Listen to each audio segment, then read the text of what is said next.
Maestrat y del Baix Maestrat y del Sports, donde pues tienen una problemática que posiblemente hasta casi compartiréis orujera muchos de vosotros con ellos, de las cooperativas agroalimentarias de la Comunidad Valenciana nos indicaron de que tenían un problema, de que, pues, que teníais el alperujo, que siempre se convierte en una cuella de botella porque se produce en muy pocos meses y que tiene que dar permiso, ¿no? Tiene que salir todo a través de la alujera, que supone un problema deshacerse de todo este subproducto y que suponía un problema, dependiendo del tipo de circunstancias y la capacidad de negociación, costaba hasta dinero deshacerse de él o no, y que hay muchas circunstancias y que querían buscar alternativas o soluciones para no solamente no para sustituir a la alujera, que siempre estará ahí, que es una de las opciones, sino para tratar de reducir la dependencia de solamente tener una única salida a este problema, ¿no? Y entonces, como somos especialistas en nutrición animal, inicialmente pues, nos pidieron que abordáramos el tema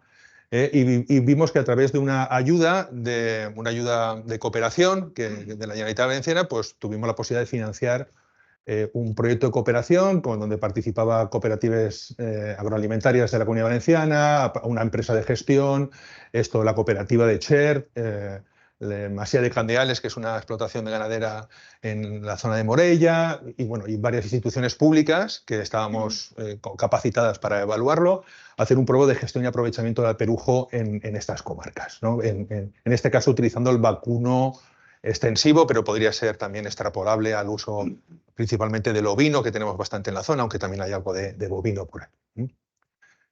El proyecto va para el desarrollo de un modelo de gestión y aprovechamiento utilizando el ganado vacuno extensivo en estas comarcas para tratar de implementar la utilización de este subproducto en la alimentación de la zona. ¿Por qué? Porque, como bien ha introducido Marta, el principal problema, y por eso la necesidad de hacerlo a través de una ayuda de cooperación, es la necesidad de involucrarnos todos en el problema. Si tenemos un producto que es bueno y tenemos unos animales que se lo pueden comer, ¿por qué no se lo están comiendo? Parece ilógico, ¿no? Pues parece ilógico, pero tendrá su lógica seguro. Habrá algunas razones que hay que averiguar y nosotros los científicos desde nuestros laboratorios no somos capaces de conocer cuáles son esas barreras socioeconómicas o tecnológicas que están llevando. Hay que ir allí, hay que conocer la cooperativa, hay que conocer a los ganaderos, hay que conocer las distancias, hay que averiguar si hay un problema sociológico de que tienen mala fama, o si hay un problema económico de transporte, o si hay un problema tecnológico sobre el abastecimiento, etc., que lleva a que por alguna razón un producto que en un principio, como veremos, se trata de un producto bastante interesante para alimentación animal, no se esté utilizando. Porque si fuera una cosa que está bien y tuviera interés económico, al final aquí nadie es tonto, es decir, al final todo el mundo acaba siendo capaz de aprovecharlo y se estaría aprovechando, ¿no? Luego quisimos caracterizar cómo eran los alperujos de la zona para averiguar cuáles eran los puntos críticos y los problemas que tendríamos que abordar, buscar y desarrollar alternativas y hacer una prueba piloto. Es decir, no solamente para... Muchas veces a los ganaderos no solamente hay que decirles que esto va bien, sino que lo hagan alguno de ellos, que lo prueben y que luego transmita el propio ganadero y dice, pues yo lo he probado y ha funcionado correctamente, ¿no? Bien, la primera actividad que desarrollamos fue el estudio del potencial y gestión de los alperujos en esta zona a través de averiguar por qué no se está utilizando la zona a través de esas barreras técnico-económicos y sociales.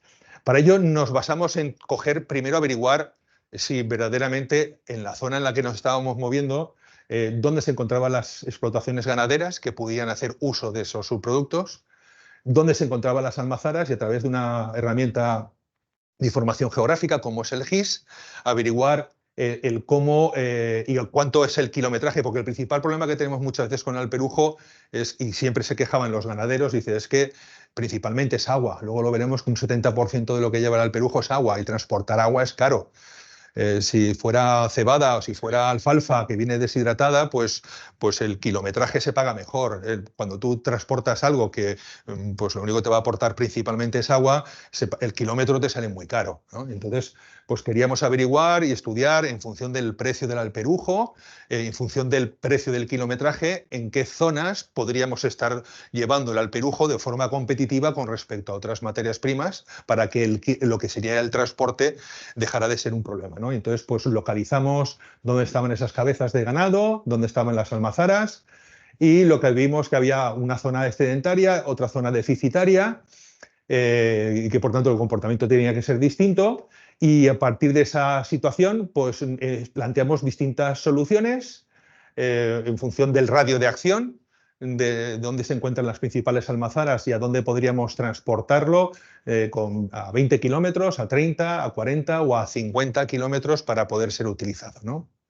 Al final lo que acabamos dándonos cuenta de que para el uso individual, más allá de 20 kilómetros de distancia respecto a la cooperativa, pues los números empezaban a no salir del todo, y que para irnos a 30, 40 kilómetros sería conveniente trabajar desde un punto de vista centralizado, buscar un punto de centralización. De hecho, allí, que como se han declarado, creo que se llama cooperativas de primer orden, creo recordar, pues están en estos momentos trabajando la posibilidad de centrar un centro de compostaje y de uso de alperujos para el ganado en la zona de Salsadella, y descentralizándolo desde allí, pues sí que pueden, pues, gestionar el producto, enriquecerlo, deshidratarlo un poquito o secarlo un poquito, y luego a partir de ahí movilizarlo de forma centralizada, porque sería con un transporte común, repartido entre costes, no lo mismo que cada una de las cooperativas tenga que afrontar el reto, que se les sale bastante más caro, ¿no?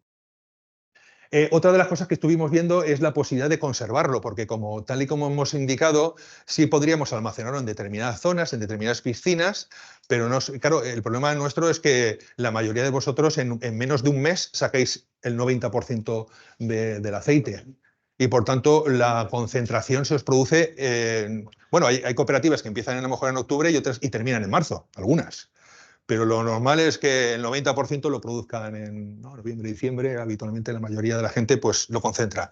Claro, ¿cómo puedo almacenar? Pues claro, los animales no se lo pueden comer todo de golpe, ¿no? Los animales van comiendo todos los días. Y entonces estudiamos técnicas de conservación, vimos a ver cómo evolucionaba, porque como sabíamos que era un producto rico en grasa, rico en fibras, pero tampoco tenía muchos azúcares, no sabíamos si se conservaría, para ver si podría aguantar. Por suerte en esta zona, igual que pasa en la zona del Sports, pues tenemos, hoy aún hace 15 graditos, ¿no? A pesar del cambio climático, pues estamos teniendo temperaturas bajas, eso favorece habitualmente el que se conserve mejor.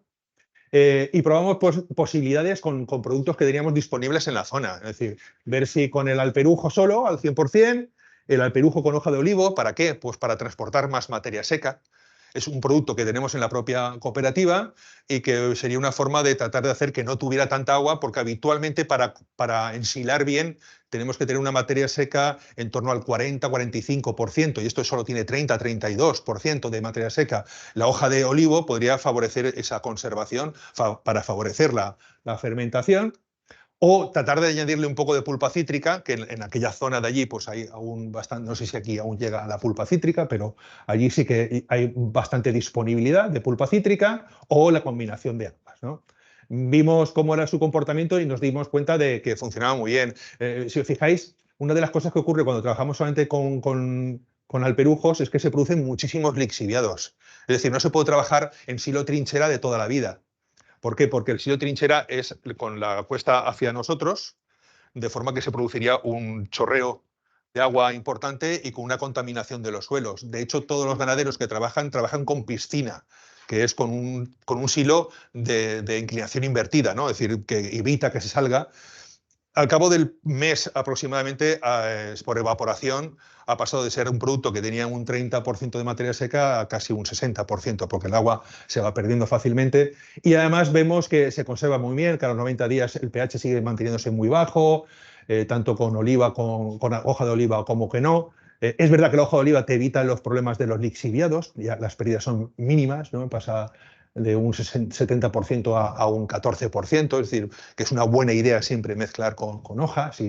Lo que pasa es que hay veces que la hoja, sí que hay ganaderos que se la llevan porque la han utilizado tradicionalmente, a pesar de que la hoja tenga menor valor nutritivo, pero la razón es que cada kilo que te llevas es un kilo de comida, es un kilo de fibra, más dura posiblemente que el alperujo, con menos valor nutritivo su materia seca, pero es verdad que no estás transportando agua, ¿no? Pero la combinación de ambas es una buena opción, y vimos que los principales factores que veíamos, pues, lógicamente cuando metías la hoja pues teníamos más cenizas y teníamos un poquito más de lignina, pero por lo demás el comportamiento era similar, ¿vale? Por tanto, las principales conclusiones que sacamos es que el potencial del uso del alperujo en la alimentación del ganado en esa zona era bastante elevado, que teníamos bastante que prácticamente la cabaña ganadera que teníamos en la zona se podía comer el alperujo que producíamos y el doble incluso. El único problema que teníamos era la distancia y que el principal problema que teníamos es que se encontraba deslocalizada. Que teníamos soluciones de proximidad hasta 20 kilómetros muy bien, que cada ganadero, si tiene una almazara a 20 kilómetros, es una solución buena y alternativa a, por ejemplo, utilizar pulpa cítrica o algún otro producto rico en carbohidratos, pero que si queremos irnos a aprovechar más, necesitaríamos gestionarlo por más de 30 kilómetros, tendríamos que ir a una gestión colectiva, ¿no? Y que por último, el alperujo se puede almacenar. De hecho, por ejemplo, hemos conocido ganaderos allí que le aguanta hasta el verano sin problemas los alperujos y dicen que seguramente les aguantarían más si pudieran suministrar. Lo que ocurre es que quizás, por ejemplo, la Cher termina en marzo, a primeros de marzo, y son las últimas bañeras que se pueden llevar. Y habitualmente en mayo o junio ya se han comido los animales y ya no queda más, ¿no? Pero que hasta 6 meses algunos de ellos la han mantenido, porque claro, ellos habitualmente luego echan las vacas al campo y entonces pues la piscina a veces se queda llena y cuando han vuelto en noviembre las vacas de nuevo a lo que es el corral, pues pues han vuelto a utilizarlo sin problemas, ¿vale? Es decir, que se mantiene bastante bien, ¿vale? Bien, luego estuvimos viendo a ver cuáles son las características para tratar de averiguar si tenemos que hacer raciones para dar de comer a los animales, pues dónde tendrían que entrar, en sustitución a qué podría entrar. Hicimos un análisis completo de 2 campañas, de un par de las cooperativas de las zonas, tanto a nivel químico como de degradabilidad in vitro. Los rumiantes pues tienen el rumen ese, ¿no? Y entonces el rumen es una maravilla, porque ¿no? Es algo maravilloso, ¿no? Una vaca come hierba, ¿no? Y nos da leche y nos da carne, que es, yo creo que no hay ningún animal en el planeta, ¿no? Que sea tan evolutivamente tan maravilloso, ¿no? Pero claro, también tienes que ir con cuidado porque también puede esto afectar a la fermentación ruminal y esto tiene bastante grasa y los ácidos grasos de cadena larga y insaturados pues habitualmente afectan la fermentación ruminal y si tienes a lo mejor carbohidratos muy fermentestibles también puedes tener unos límites de utilización. Entonces quisimos ver dónde nos encontrábamos, hicimos unos análisis súper completos.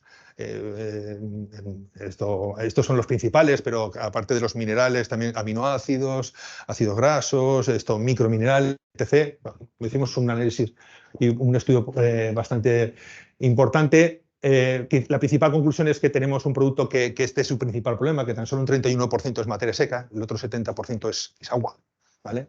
Que eso le quita valor. Al final el agua, pues es transportarlo es caro.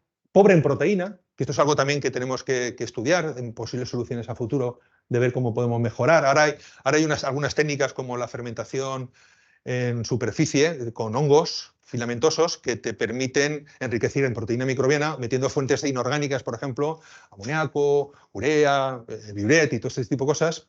En una semana, más o menos, los hongos crecen y transforman ese nitrógeno poco disponible como es la urea, la transforman en proteína microbiana y podría ser una fuente para algunos subproductos de estas características de tratar de enriquecer. María ha dirigido recientemente una tesis sobre esto en Portugal con resultados interesantes. Esto que tenemos un producto rico en grasa, que eso está muy bien, porque es al final también además es oleico, principalmente, o sea que puede revalorizar incluso los productos que obtengamos de cara a la venta, ¿no? Si es un producto final lo que estamos trabajando, pero también tiene el problema que hemos mencionado de la fermentación ruminal, que tiene mucha fibra, que esa fibra principalmente es una fibra bastante soluble, de fibra soluble ahí tenemos un 20-21%, ¿vale? Que es muy variable en todo, es decir, por ejemplo, una de las cosas y uno de los grandes hándicaps para ser utilizado en ganadería es el tema del hueso. No sé si aquí en la zona deshuesáis o no deshuesáis. Me imagino que la coyuntiva que nosotros hemos encontrado es que la orujera amenaza, ¿no? Si deshuesas el alperujo porque lo quieren deshuesar ellos, ¿no? Para sacarle el rendimiento de lo que es la biomasa, que la venden muy bien, ¿no? Por ejemplo, Chert, con el que trabajábamos, deshuesaba, en la Chana no deshuesaba, o sí, bueno, algunas partidas o no, dependiendo de zonas, o al revés. Y eso, claro, sí que afecta mucho, porque el hueso puede ir al final del rumen, puede depositarse ahí, y una de las malas famas que tenía el alperujo era justo esa, de que había a lo mejor problemas de trastornos digestivos de las vacas, de que de forma constante y continuada comía alperujo con hueso, de que luego abrías los rúmenes y había un depósito de hueso en el fondo y entonces pues si queremos plantearnos ir y convencer a los ganaderos tenemos que meter la deshuesadora, pero claro, metemos la deshuesadora y ganamos la venta de biomasa, que se vende muy bien además y que funciona muy bien, incluso hay algunas cooperativas que la utilizan para generar su propia energía y tal, pero claro, luego la brujera llega y dice, claro, le estás quitando una parte que ellos sacan beneficio y si te cobraba antes, ahora te cobro más porque viene sin hueso. Eso pues cada uno tiene que ir por su camino, ¿no? Pero sí es verdad que es uno de los principales factores que si tiene hueso, pues lógicamente aumenta la fibra, disminuye la proteína, nos aumenta la lignina, es decir, que el valor nutritivo es menor con hueso que sin hueso, ¿no? Cuando hicimos las pruebas de fermentación, en unas maquinitas que tenemos de fermentación in vitro en el CITA, pero no el vuestro, sino en el de Segorbe, que imagino también conoceréis, que pertenece a Libia, esto nos dimos cuenta que a nivel de fermentación, cuando lo comparamos con la harina de maíz, la alfalfa o la pulpa cítrica, el promedio de los alperujos está muy cercano a la fermentestibilidad que tenemos y desaparición de la materia seca a la alfalfa. ¿Qué significa eso? Bueno, pues que no tiene tanto valor energético como tendría una pulpa cítrica o una harina de maíz, pero también tiene menos riesgo, porque uno de los principales problemas que existen con la harina de maíz y con la pulpa cítrica que tienes que limitarla porque si no le puedes producir una acidosis o meteorismo a los animales. Entonces, que podemos incluirlo en niveles interesantes, en niveles del 20, 25% en la ración, sin problemas, sin que aparezcan los problemas que a veces aparecen con la pulpa cítrica, ¿vale? Pero es verdad que le vas a sacar menos rendimiento que si le sacaras al maíz o a la pulpa cítrica, porque tendrá menos energía, ¿vale? Y eso fue los principales resultados, ¿no? Tenemos un producto bajo en materia seca y proteína, elevado en grasa y en fibra, que es muy variable en función de las fuentes, que el hueso es un problema que tenemos que plantearnos y que en función de si los tipos de negociación que tengamos, pues podremos lanzarnos hacia un camino u otro de solución. La cantidad de grasa parece ser que no afecta mucho a la fermentación in vitro, por lo que estábamos viendo, que tendría una degradabilidad parecida a la alfalfa y que el único problema que vimos es que tiene unos niveles de cobre y de níquel un poquitín más alto que el resto de subproductos de la zona y por tanto pues no podríamos llegar al 40, al 50% para que no aparecieran problemas vinculados a estos dos microminerales, aunque se trata también de una magnífica fuente de ácido oleico. Y bien, y entonces el último paso de esta prueba fue pues probarlo de verdad, es decir, coger 40 vacas en la zona extensiva, que más teníamos la posibilidad de tener separadas en dos zonas de ambiente muy parecido, de manejo idéntico, pues no es una prueba científica, sino era una prueba única exclusivamente de transferencia, de ver si le dábamos de comer esto a las vacas, qué tal. Si os fijáis, esto es alperujo en un silopiscina, que está completamente seco. Se queda así de este color negro, pero los animales se lo siguen comiendo bien, sigue teniendo un sabor bastante agradable, esa grasa le da mucha palatabilidad. De hecho, los ganaderos reconocían que incluso ya la pulpa naranja hace mucho de favorecer la apetecibilidad de la mezcla, pero dicen que con el alperujo notaban que las peleas entre ellas, que como son vacas que están y que de golpe las juntas y tienen que convivir de un espacio muy grande a un espacio más pequeño, pues hay unos criterios de dominancias muy definidos de quién come antes o después y el hecho de no poder elegir tanto la comida al estar bien mezclada con un producto semihúmedo y con esta apetecibilidad hacía que los animales estuvieran incluso hasta más tranquilos y mencionaban que tenían mejores resultados, pero nada científico, ¿eh? Decía la dueña de la explotación que veía pues, que los animales estaban más tranquilos y que la fertilidad era mejor y tal. Eso habría que verlo y hacer probarlo en varias explotaciones y con muchos más animales para llegar a ese tipo de conclusiones. Hicimos dos pruebas, lo que hicimos fue buscar la alternativa. Ellos utilizaban habitualmente pulpa de cítrica, y entonces dijimos, pues vamos a buscar la solución, de una solución donde metíamos hasta un 23% de alperujo, ¿vale? Con un 11 de pulpa cítrica respecto a lo que ellos hacían habitualmente, que era meter un 35% de pulpa cítrica, es decir, sustituir parte de lo que ellos utilizaban habitualmente por alperujo. Y luego, a los siguientes 3 meses, lo que probamos es lo mismo, pero en este caso era hasta un 20,5% de alperujo con hoja, un 6% de hoja en la ración, ¿vale? que lo que hacíamos era sencillamente cargaba el camión, el remolque de Alperujo y luego lo acababa rellenando con la hoja encima y mientras iba transportándose a la explotación, pues se iba medio mezclando con el ajetreo y luego lo echaban ahí a la piscina y eso es lo que... No era una cosa de mezclar, sino que era el propio transporte. Tratamos de hacer las dietas isoenergéticas, isoproteicas, para que en un principio pues, no es que dijéramos, no, claro, es que has puesto Alperujo y es mucho más bueno. No, pues las igualamos más o menos, que se igualan muy, muy fácilmente, con un poquito de formulación. Y lo que observamos es que las vacas se comieron muy bien el alperujo y el alperujo con hoja, que no se observó ninguna... Espera, el trabajo fue con... No lo he explicado, lo que hicimos fue 2 lotes, introdujimos las raciones, hicimos controles de condición corporal, hicimos extracción de sangre, porque como son animales en extensivo, pues era difícil controlar lo que comían y tal cual. Entonces hicimos controles de metabolitos con metabolómica dirigida, de metabolitos energéticos y proteicos, para ver si se producía, por culpa de introducir estos subproductos, cambios en el metabolismo de la energía y de la proteína que dijera, oh, pues están sufriendo más, o esto a largo plazo puede suponer un problema de pérdida muscular o de las vacas o de fertilidad, etcétera. Y también hicimos un tema de control de heces, que es muy importante para los ganaderos, es decir, para que las... 2 minutos, acabo esto, me quedan menos de 2 minutos.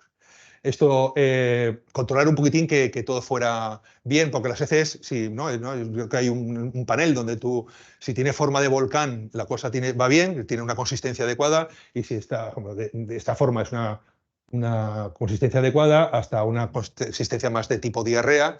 ¿Por qué? Porque muchas veces la introducción de este tipo de subproductos producen cambios digestivos que tú por fuera la vaca las ves bien, pero al final no está funcionando la cosa correctamente, ¿no? Pues todo este tipo de cosas nos vio a que no había diferencias, es decir, que podía ser un perfecto sustitutivo más cercano y económico de traer, incluso que la pulpa cítrica en la zona, buena salud digestiva, buen estado corporal, no hubieron diferencias entre ellos y que tanto el alperujo como la hoja al 6% en el alperujo pues eran una solución adecuada. De hecho, lo que vemos es que a nivel se está utilizando en la zona, que el ganadero que estaba utilizándolo, pues sigue utilizándolo. De hecho, como es verdad que para hacer estas raciones hace falta un Unifeed, un equipo de mezclado en la granja, y lo que sabemos ahora que es que ese ganadero, como le ha ido bien, no solamente se suben los camiones para él y como tiene los hilos, le está haciendo las raciones para él y se las está haciendo a otros ganaderos de la zona. Se puede mantener sin problemas, son seguros y suponen un buen valor nutritivo para los ganaderos. Importancia del contenido seco, cuanto más seco mejor.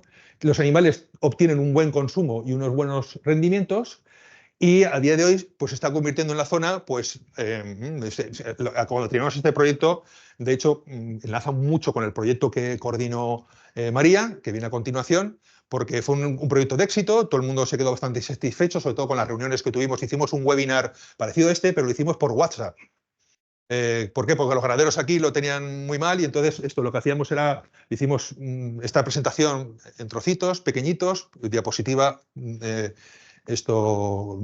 de voz, diapositiva, nota de voz, porque todos los 150 ganaderos de la zona, todos tienen WhatsApp, pero les es difícil conectarse por Teams o venir a una reunión como esta, y lo que hicimos fue hacer un WhatsApp, mandamos toda esta información, todo el mundo estuvo bastante interesado, hubo bastante participación y bastante preguntas en el WhatsApp, y en estos momentos, pues ahí en estos momentos se trata de una solución que cuando hablamos con la zona es una parte más, cuando pues estamos hablando del 10, 12, 13% de la producción de alperujos en estos momentos se está dirigiendo hacia la ganadería, ¿no? Depende mucho de lo que estábamos hablando del deshuesado o de la cercanía, ¿vale? Y eso es todo lo que quería explicaros, ¿vale?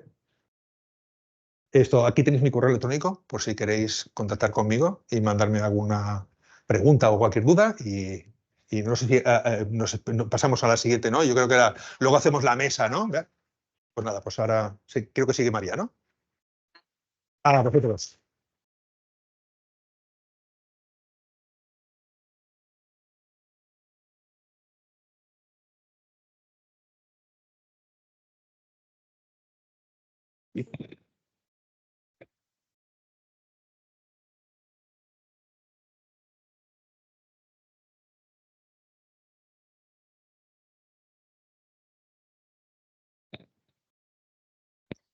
Aquí, ¿no? Sí.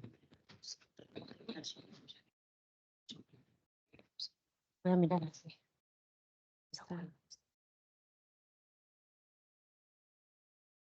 Ah, vale, ya habéis puesto. Vale. Vale, gracias. Bueno, pues muchísimas gracias. Gracias por la invitación. Muy buenos días. Yo soy María Cambra, compañera de Juanjo y del mismo origen. Ambos trabajamos juntos y voy a presentaros pues, un poco la continuación del proyecto que ha presentado Juanjo ahora mismo. Un proyecto de menor envergadura, de otra naturaleza también, con sus singularidades, pero que sí que pretendió un poco pues, continuar y utilizar los avances científico-técnicos que habíamos alcanzado y toda la información generada en el proyecto anterior y aplicarla pues, con una componente muy, muy local. Es un proyecto de cooperación líder promovido e impulsado por 7 grupos de acción local de la Comunidad Valenciana, con una componente muy, muy de aplicación local, aprovechando las particularidades de cada uno de los 7 territorios que conformaron este proyecto, pero trasladando la información, ¿no?, recogida y obtenida anteriormente y aplicándola a cada uno de los territorios. Por lo tanto, con una componente como muy local y muy ligada al territorio,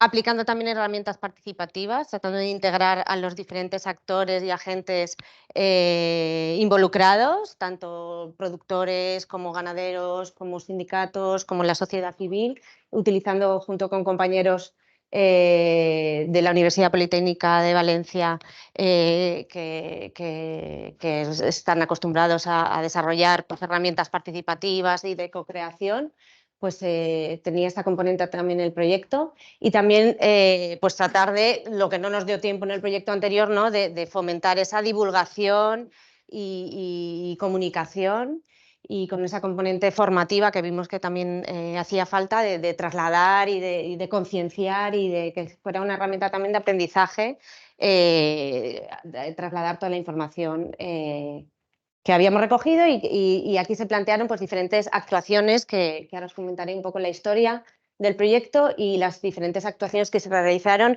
teniendo en cuenta que fue un proyecto que se desarrolló en el 2001 y que tuvo una duración de unos 6 meses, que fue pues, un poco recoger y devolver también las diferentes actuaciones que desarrollamos. Fue impulsado por 7 grupos de acción local, liderados y coordinados por el Grupo de Acción Local de Maestrat Plana Alta, y en la que pues, formamos parte del equipo pues, 3 instituciones públicas y una universidad privada, y todo coordinado por cooperativas agroalimentarias, que fue también uno de los impulsores que desde una necesidad del sector pues, trasladó ya en el 2018 y que continúa acompañando a lo largo de este proyecto. Pero en definitiva fueron esos 7 grupos de acción local y por lo tanto las zonas de estudio pues, fueron muy diversas. Yo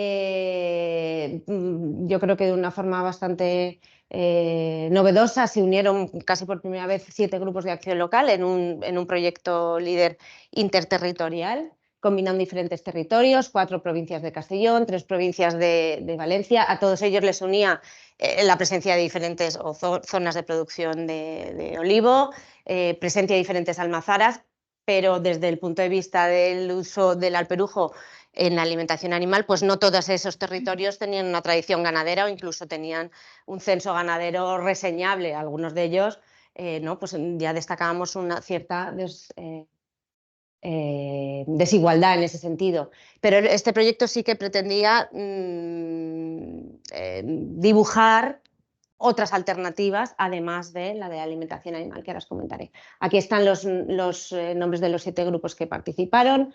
Desarrollamos algunas actuaciones comunes a todos ellos y otras zonificadas. Zonificadas, por ejemplo, aquellas que pretendían recoger pues, aquellas zonas que ha presentado Juanjo del Maestrat, donde ya había un grado de avance, de conocimiento, donde habíamos desarrollado pruebas piloto, pues ahí quizá junto con el grupo de acción local identificamos pues, que hacía falta dar un pasito más, mientras que en otras fases, en otras zonas, todavía más en la zona de Valencia y del sur de Castellón, nos hacía falta pues, generar esa información que previamente no sabíamos el censo que había de ganado, no sabíamos las producciones y dónde estaban localizadas las almazaras respecto a las ganaderías, no sabíamos el grado de avance y de madurez de distintos proyectos, y por lo tanto nos hacía falta desarrollar un proceso más de conocimiento, de acercarnos a las zonas, de realizar entrevistas, visitas y de desarrollar pues, un proceso de conocimiento de esas barreras para proponer usos para fomentar y racionalizar el uso del alperujo en alimentación animal, pero también en agrocompostaje, aplicación directa a campo y otros usos como puede ser el energético. El marco del proyecto, pues sobrevolaban las palabras clave, ¿no? de esta recircularización y bioeconomía circular, desarrollo rural, gestión sostenible de subproductos, etcétera, etcétera, pero estas 4 apartados son yo creo que los que me gustaría destacar como aquellos aspectos más particulares del proyecto. Destacando esa gestión colectiva del alperujo, integrando pues, tanto el sector agrícola como el ganadero, tratando de buscar esa gestión combinada, integrando y haciendo partícipes a los actores locales vinculados, tanto del sector agrícola como ganadero y todo el ecosistema alrededor. Nos dimos cuenta que las almazaras necesitaban de herramientas que les permitiera tomar decisiones en cada una de sus campañas buenas, campañas malas, con herramientas económicas, el poder valorar las alternativas, no solo el uso alimentación animal, sino en cada momento cuál es la opción y la alternativa de gestión que puede resultar más económica para las almazaras. Entonces desarrollamos una herramienta de gestión en una herramienta Excel fácil de utilizar, donde se pueden introducir esos datos. Extrapolar, en tercer lugar, las oportunidades de valorización del alperujo como alimento para el ganado bovino, ovino y caprino del estudio que habíamos realizado en el Alma Extract a otros territorios, extrapolar y explorar de una forma más detallada y profunda esas alternativas, y realizar una serie de talleres participativos de innovación, reuniendo, ¿no? Tratando de generar esos espacios para reunir a los actores implicados. No solo eso, sino también divulgar y generar material fácilmente distribuible también o en distintos formatos para transferir ese conocimiento generado y el que se generó en este proyecto a otras zonas. Y así pues realizamos 6 actuaciones, que serían los 6 objetivos que persiguió este proyecto en los meses en los que se desarrolló. En primer lugar, se desarrolló un mapeo de actores. Luego se desarrolló la herramienta de gestión en Excel, la herramienta de gestión económica.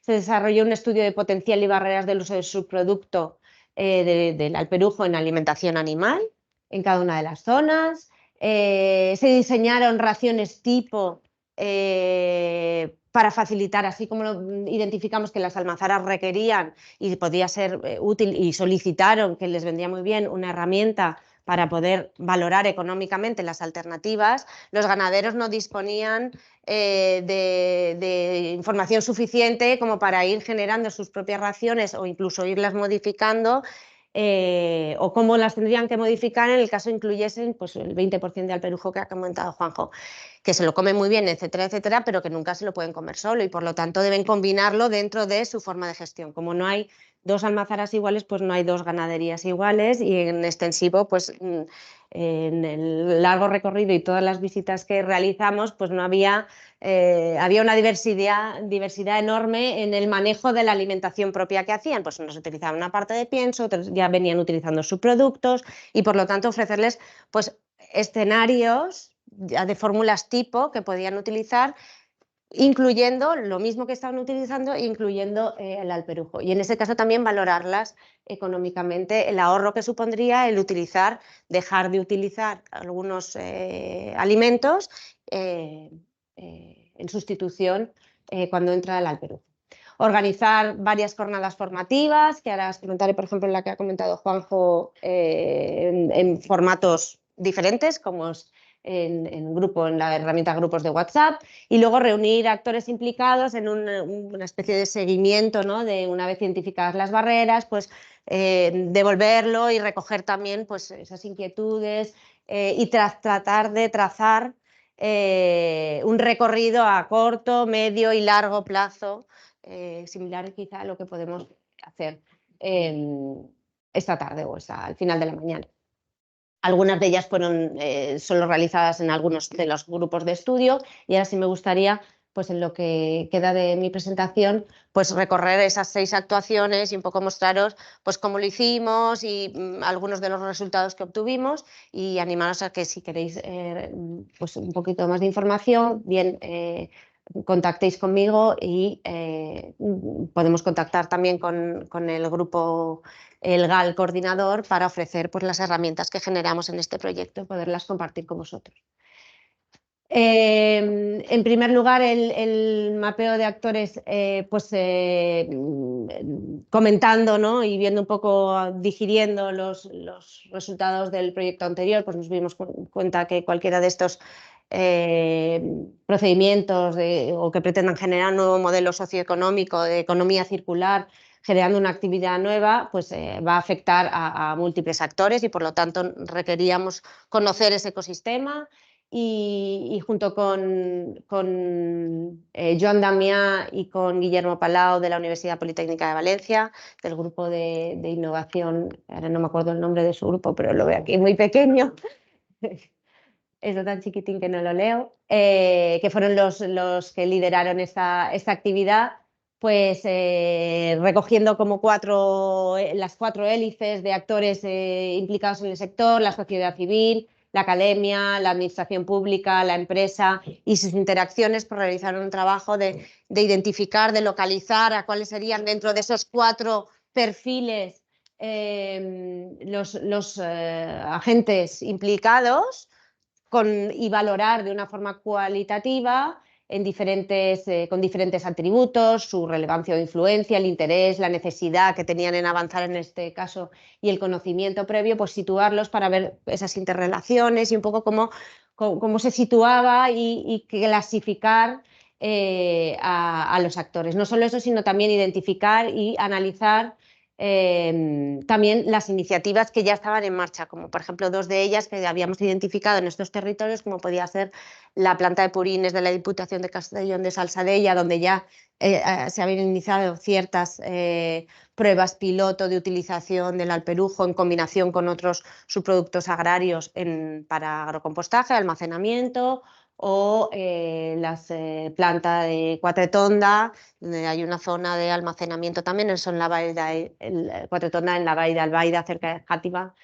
Pues identificar las iniciativas que ya estaban en marcha. Toda esta información luego se recogió al final del proyecto en esos talleres participativos para seguir como si fuera una siguiente fase. Esto es una de las actuaciones.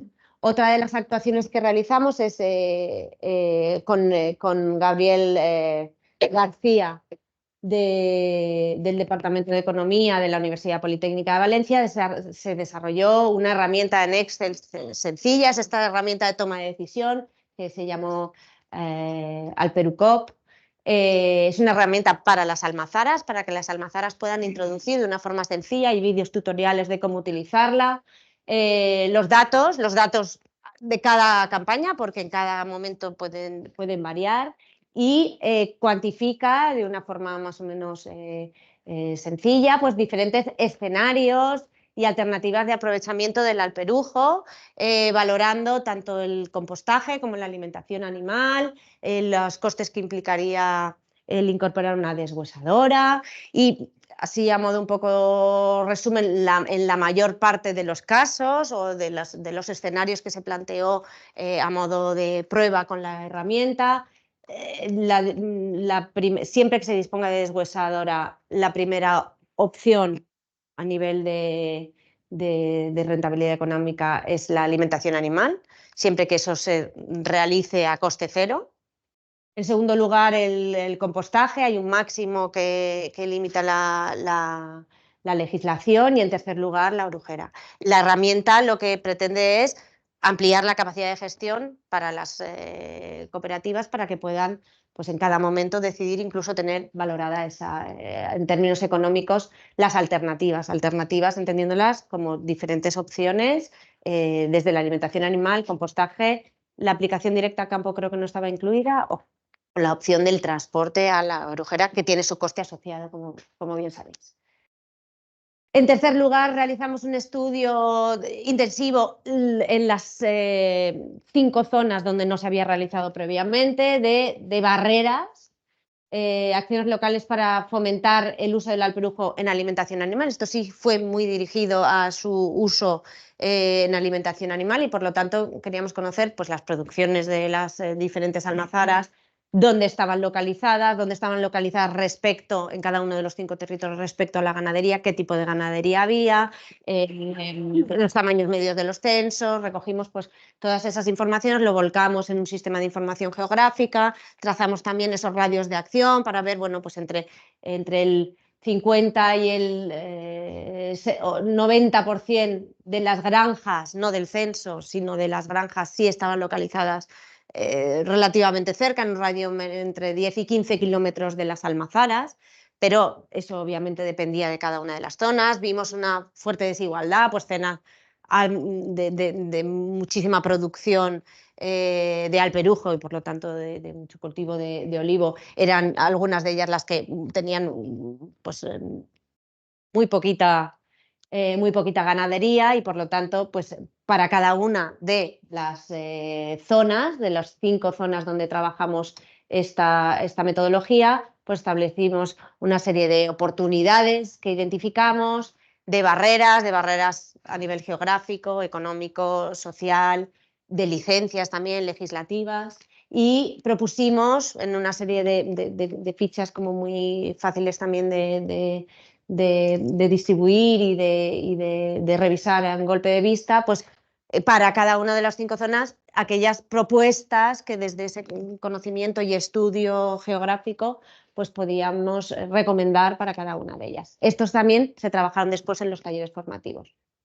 Aquí tenéis también una idea de lo que realizamos en un estudio y trabajo de formulación de esas raciones tipo. Se produjeron propusimos hasta 9 raciones tipo para ovino, para 2 razas de vacuno en extensivo, en sustitución de diferentes alimentos, normalmente en sustitución de la pulpa cítrica, la cebada y la paja de cereal, con su análisis económico. También está disponible para ganaderos estas raciones tipo, ¿no? De ideas de formulación. Esto acompañó también a un taller.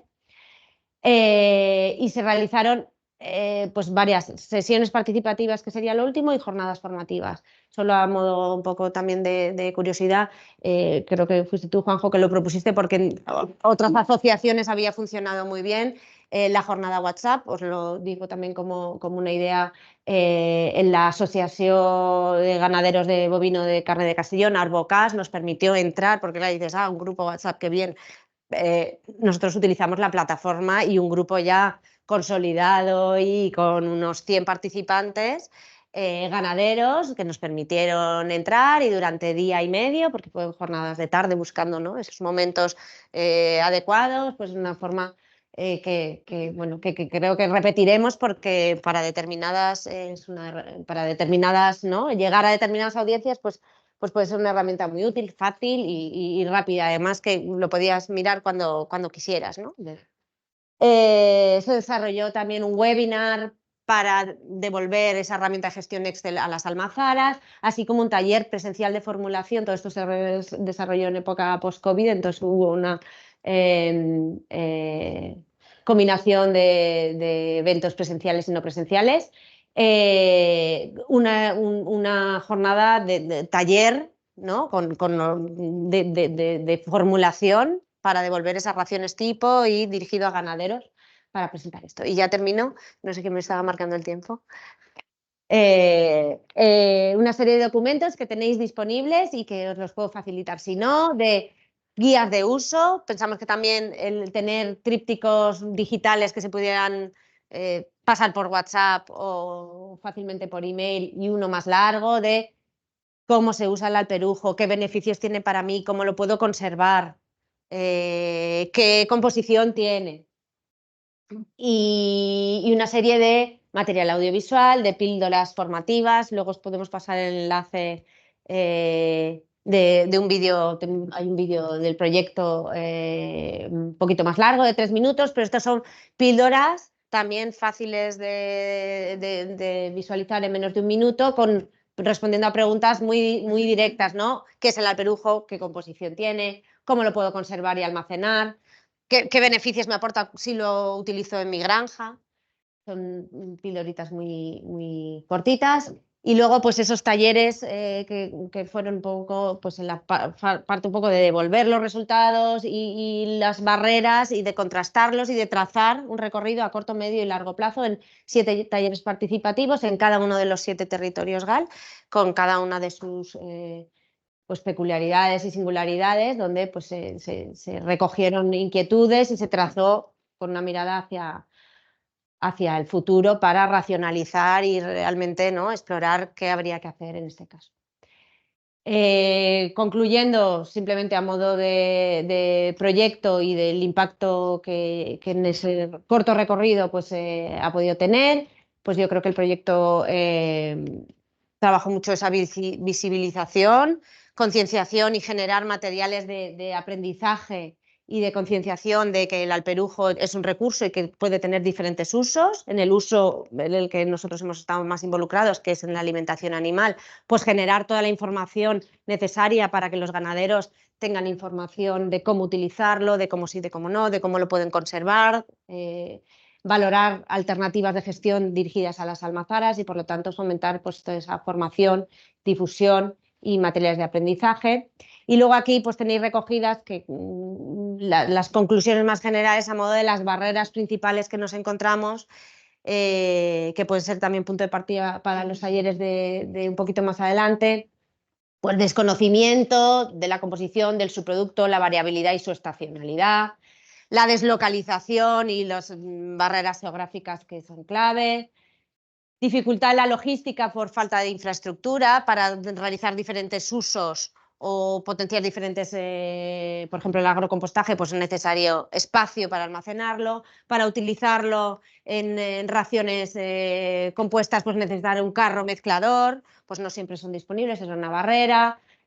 Poca colaboración y asociacionismo entre los ganaderos, es un sector en determinadas zonas poco cohesionado y esto dificulta pues, que haya una gestión que se pueda realizar y fomentar una gestión colectiva, pues aquí también hay falta de trabajo y algunas otras que tenéis aquí recogidas. Con este proyecto lo que pretendíamos era pues eso, darle un poco de continuidad al trabajo que habíamos hecho anteriormente, proporcionar herramientas que fueran útiles para los sectores implicados y utilizar herramientas participativas para integrar a los agentes locales muy vinculados pues, a cada uno de los territorios que fueron diversos y aportar ese granito de arena al uso racional de este subproducto.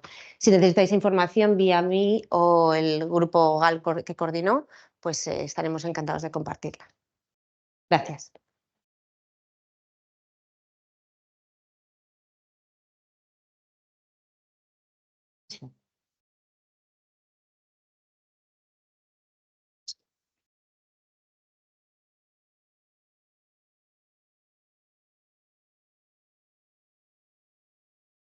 Pues empieza cuando quieras. Ya Sí, sí, no hay ningún problema ya con el sonido. No, sigues. Ah, de acuerdo, me puedo presentar. Blanca, Adelante. ¿puedo empezar? Sí. Vale, muchas gracias. Bueno, muchas gracias a la organización por haberme dado la oportunidad de participar en esta jornada. Mi nombre es Virgilio Gámez, yo soy el administrador de la empresa Aceite Guadalentín.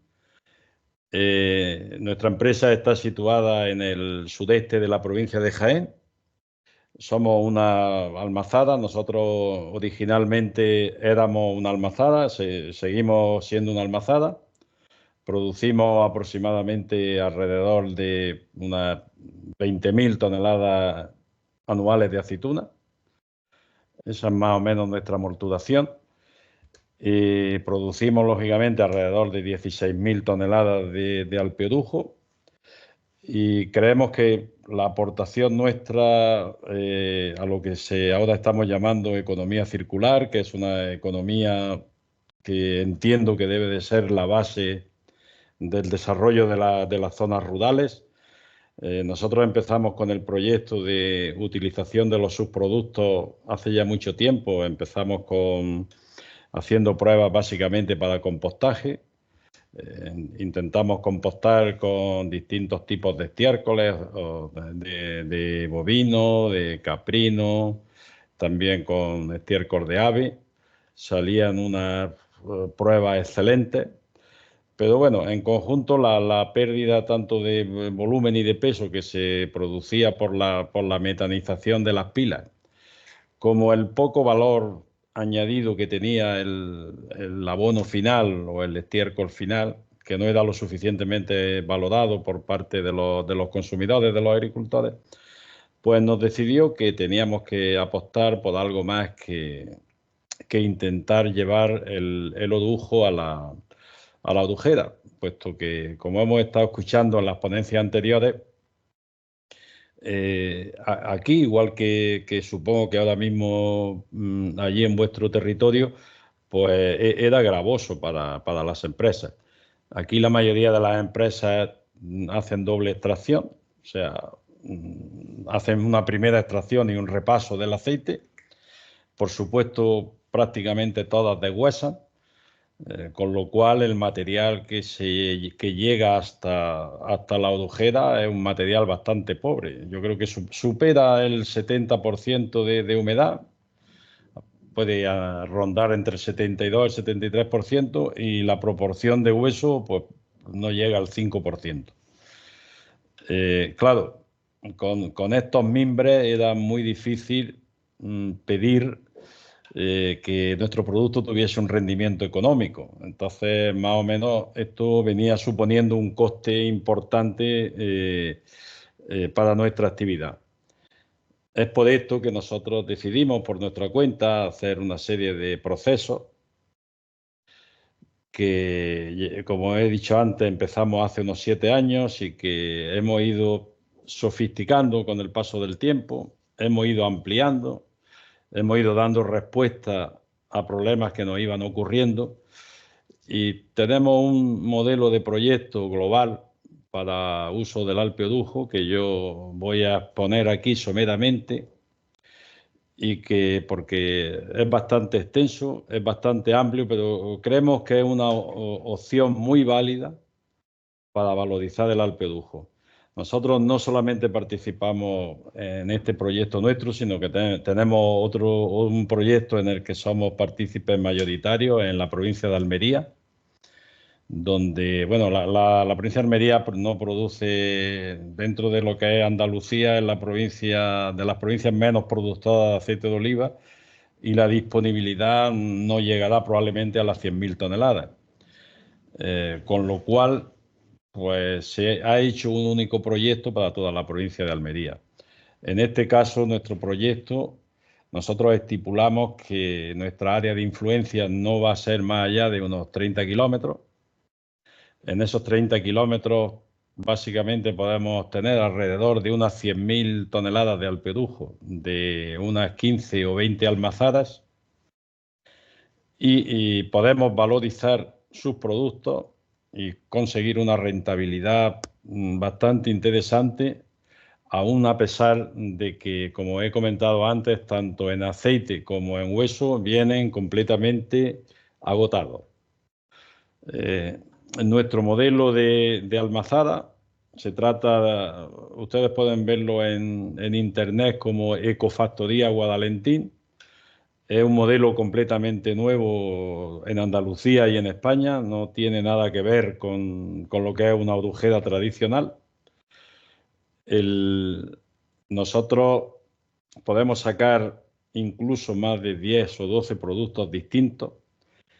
Cada uno de ellos requiere de un determinado tipo de inversiones, pero hasta ahora lo hemos desarrollado parcialmente.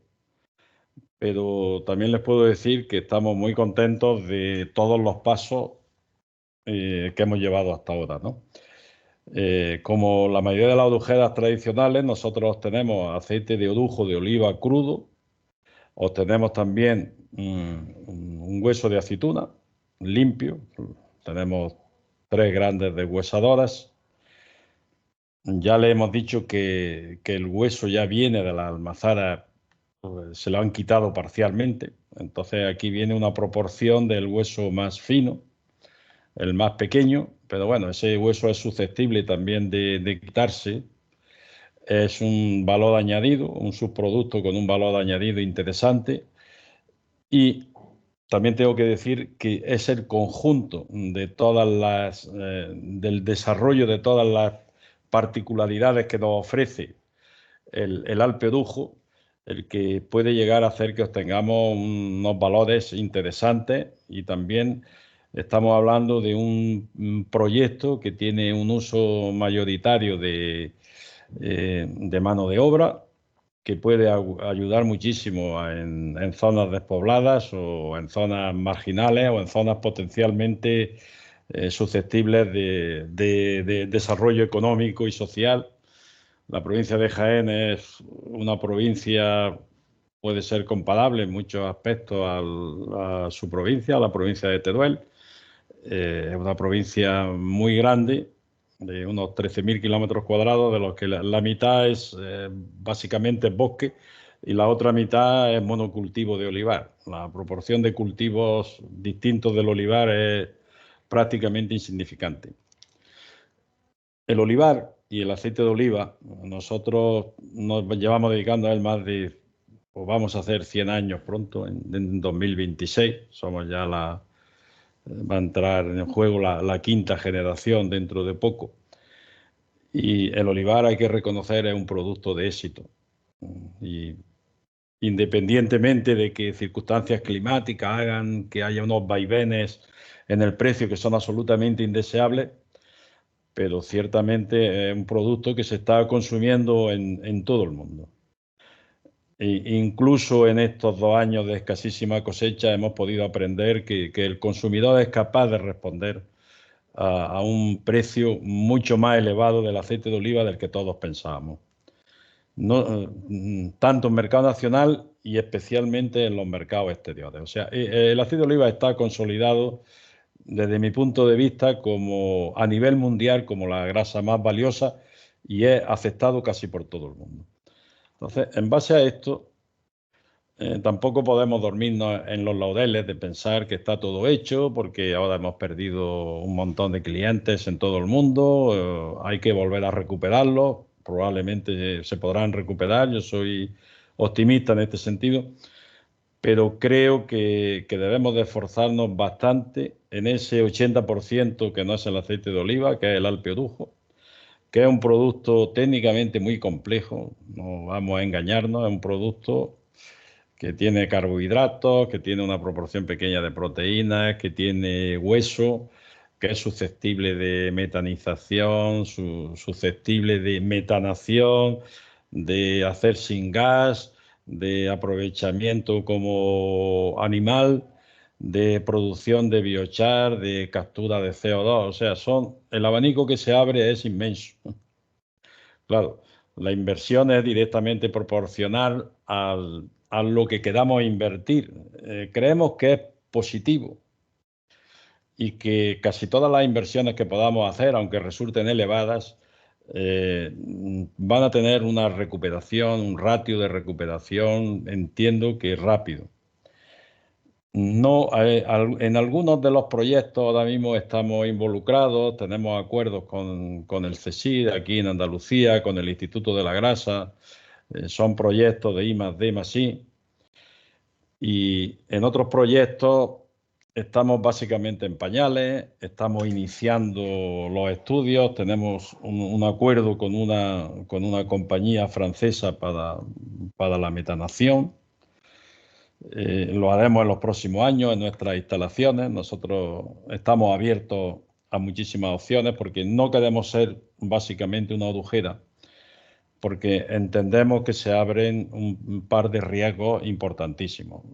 Por ejemplo, el odujillo.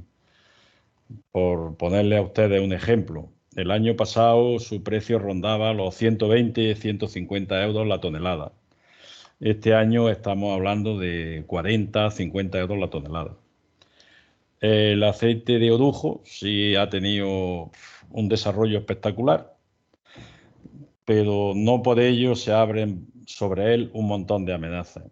El aceite de orujo de extracción química, al someterse a un proceso de un calentamiento tan vigoroso como es calentarlo a 800 o 1000 grados para secarlo, pues hace que se produzcan en una serie de reacciones dentro del aceite y la materia orgánica del aceite, que son susceptibles de producir MOS y MOAT, que entiendo que habrán oído hablar de ellos, que son hidrocarburos aromáticos que nos van a traer muchos problemas, y es bastante probable que este sistema de producción, o sea, lo que es la extracción del análisis químico del aceite de oliva, tiene los días contados, porque es muchísimo más costoso producir este aceite que el beneficio que vamos a obtener de él, porque no creo que en el futuro, con los parámetros que hasta ahora estamos teniendo en cuanto a concentraciones de MOS y de MOE, nos permita el organismo regulatorio de la Unión Europea seguir adelante con este aceite. Quiero decir con esto que hay que buscar otras oportunidades distintas, porque no es lo más importante quizá la extracción de esa fracción mínima de aceite que queda, una fracción ya pequeñita, y el proceso de extracción es bastante caro. No obstante, quiero hacer aquí una pincelada sobre otra serie de actuaciones que hemos ido haciendo durante estos últimos 7 años. Entonces, por ejemplo, nosotros después de sacar el hueso de la aceituna, no solamente sacamos el hueso de la aceituna, sino que tenemos unas cribas lo suficientemente finas en cuanto a tamaño que hace extraer una proporción importante del hueso, casi todo el hueso, lo que te va a dejar un producto de fondo muy interesante. Si he estado escuchando la primera y la segunda parte de las dos intervenciones sobre alimentación animal. Alimentación animal es una de las patas de nuestro proceso, pero tenemos el problema de que la fracción lignocérica, la fracción de lignina, que es el hueso, es un poco incomestible para el ganado bovino y el ganado ovino. Entonces necesitamos eliminar la mayor proporción de este hueso. Esto nosotros lo conseguimos con cierta facilidad, y si no obstante quisiéramos tener un proceso, también lo tenemos ya diseñado, que es dejarlo a cero de hueso, y entonces la fracción que nos queda es una fracción rica, la fracción de pulpa, rica en grasa, rica en ácido oleico. Es una fracción muy interesante como la alimentación animal, como ya estaban comentando anteriormente los ponentes anteriores. La pulpa puede venderse fácilmente de hecho nosotros ya lo estamos haciendo, una pulpa sin hueso para alimentación animal, se está vendiendo en el norte de España muy bien. El aceite de orujo, al menos el de extracción física, que es el que nosotros hacemos en nuestra empresa, es un aceite que no tiene esos problemas de contaminación por los hidrocarburos aromáticos. Nuestro sistema de secado es un sistema de secado al sol. Nosotros secamos en una grande explanada, aproximadamente tenemos unos 40.000 kilómetros cuadrados de una explanada de hormigón, y con un volteo rápido en verano pasamos de una humedad del 60% que puede tener un orujo de 3 fases a una humedad en torno al 20%, y quizá incluso menos, ¿no? Eso en una semana, con lo cual tú después molturamos y obtenemos un orujillo seco con el único uso del sol. Al principio se nos atacó mucho porque decía que el orujo no era susceptible de secarse al sol, y bueno, nosotros vimos que efectivamente esto no era así, siempre y cuando haga una segunda centrifugación con un sistema de 3 fases. Nosotros hacemos una doble centrifugación. Primero, una centrifugación a 2 fases, en la cual obtenemos un aceite de orujo, pues una cantidad importante, con unas propiedades muy buenas. No es un aceite de oliva lampante, pero bastante similar en algunos casos. Y después tenemos que hacer otra segunda vuelta, digamos un par de meses después, para, mediante un tratamiento a 3 fases, ya sí obtenemos un alpedujo con unas características de porosidad distintas que lo hacen susceptible de poder secarse al sol con mucha facilidad. En el proyecto inicial que nosotros desarrollamos en Aceite Guadalentín, que fue hecho mano a mano con Pepe Lacal, que creo que es un ponente que va a intervenir, entiendo que posteriormente, y él os explicará con más detalle, entiendo yo todo. ¿Sí? 2 minutillos y así le dejamos hablar a Pepe Lacal. Ah, ¿Vale? con todo. Sí, me están indicando, me he ido por la intensidad con la que yo quiero hablar sobre todo el proceso, me hace pensar que, bueno, que puedo hablar durante mucho tiempo y evidentemente me estoy excediendo en el tiempo. Únicamente, a modo de resumen, quiero decir que el proceso, digamos, que está en una fase intermedia, que producimos no solamente aceite de orujo, producimos orujillo, producimos pulpa para la alimentación animal. El orujillo puede bien venderse directamente o puede bien gasificarse y obtener energía eléctrica, o lo va a explicar Pepe perfectamente. El sistema de gasificación os puedo asegurar que está perfectamente contrastado y que funciona con absoluta seguridad, y que es una de las patas del futuro de la materia orgánica y de toda la biomasa en general. No obstante, también podemos hacer la gasificación del alpechín. Es un tema mucho más complejo porque es una gasificación anaerobia de la cual podemos obtener biometano, biogás, que podemos licuar para obtener combustibles.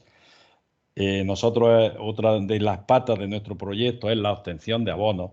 La obtención de los abonos la hacemos por concentración directamente del alpechín, llegando a una riqueza del 50% de humedad, 50% de materia sólida disuelta, con una riqueza enorme en NPK, en ácido fúlvico, en ácido húmico. Todo ello está experimentado, todos estos productos ya lo hemos elaborado, lo hemos desarrollado, lo hemos analizado. O sea, no estamos en el origen, estamos llamémosle en una etapa intermedia, y se nos ha abierto un abanico de oportunidades que es bastante más amplio. Y bueno, yo estoy abierto a que cualquiera de ustedes se puedan dirigir a nosotros cuando quieran, incluso que si están interesados, no tenemos problema en que puedan visitar nuestra planta y hablar aquí tranquilamente sobre las cuestiones que les preocupa, porque entiendo que puede no ser lo mismo un proyecto a desarrollar en Teruel que proyectos que puedan desarrollarse en la provincia de Jaén, aunque en el fondo no veo que tengan que ser básicamente muy diferentes. Nada más, darle las gracias por haberme dado la oportunidad de poder dirigirme a ustedes. Siento no haber sido un poco más escueto a la hora de explicar un poco todas las opciones que teníamos, pero en fin, yo creo que al menos como cincelada podemos decir que hemos hablado de casi todo lo que es posible obtener de un alpedujo. Me quedan algunas cosas, como temas de farmacéutico, ácido maslínico, leanólico, todo es susceptible y todo tiene su proceso. Muchas gracias por su atención y estamos a la espera de que cualquier cosa que podamos ayudarle, estaremos encantados de poder hacerlo. Muchas gracias.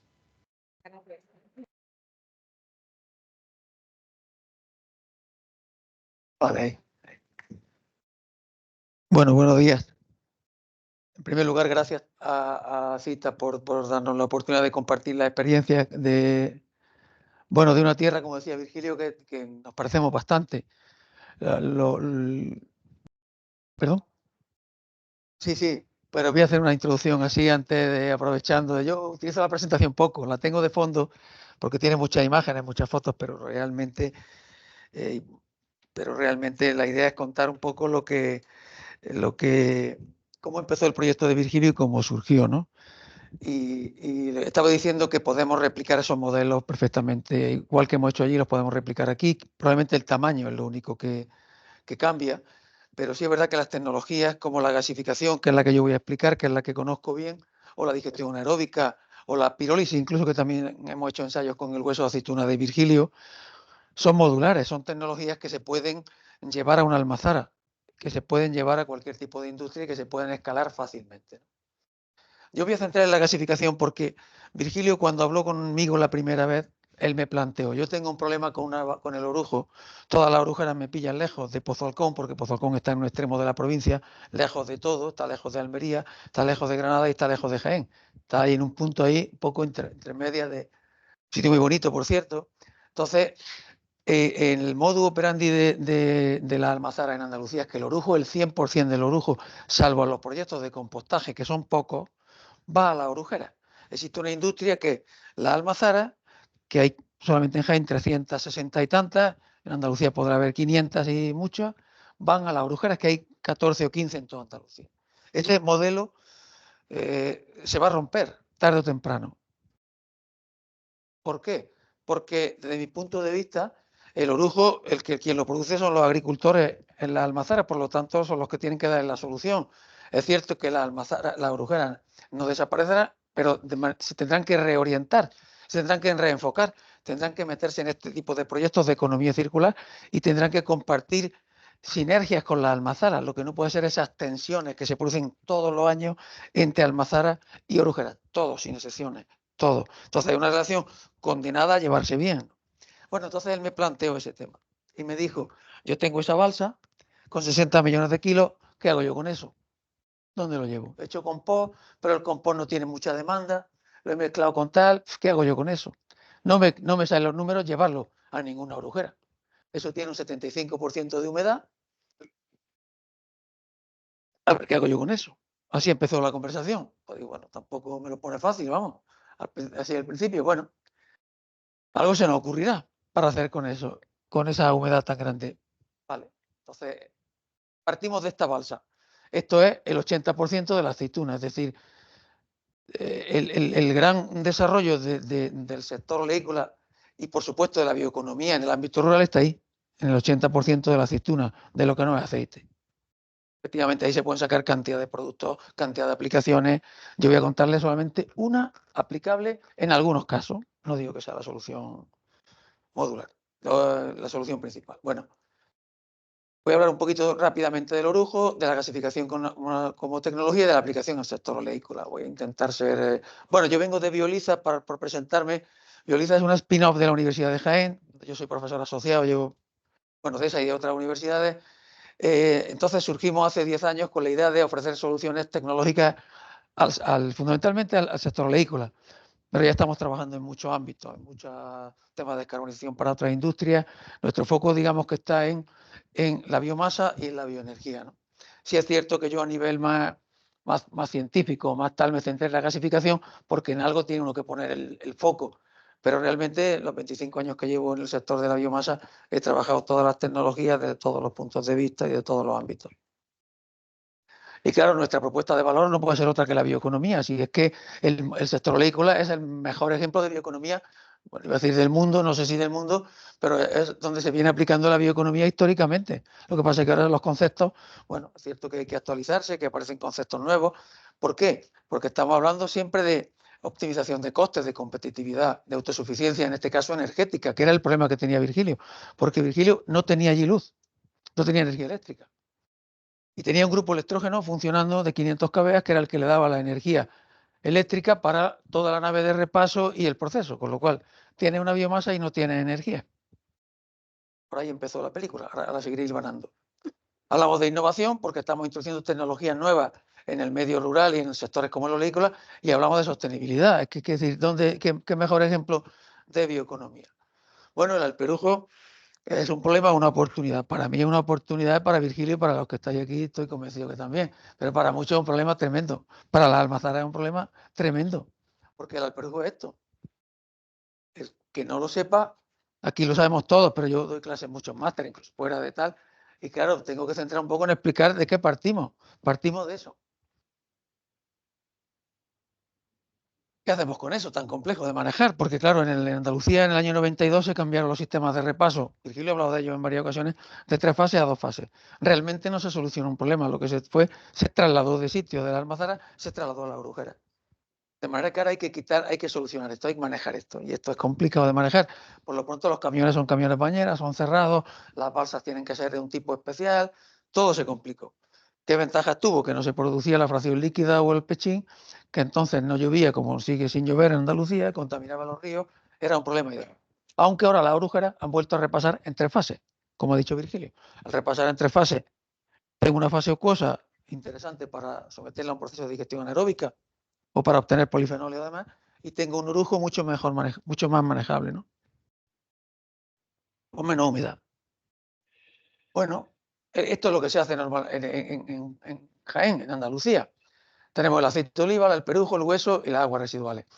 El hueso, por supuesto, tiene un valor como biomasa extraordinario, es cierto que fluctúa, pero en el caso de Virgilio, en el proyecto incluimos una planta de secado de hueso, que es simplemente un trommel y unos ventiladores que le quitan la pulpa y lo dejan con absolutamente igual o mejor que cualquier pellet en plus. El hueso es un combustible extraordinario, de una calidad excepcional.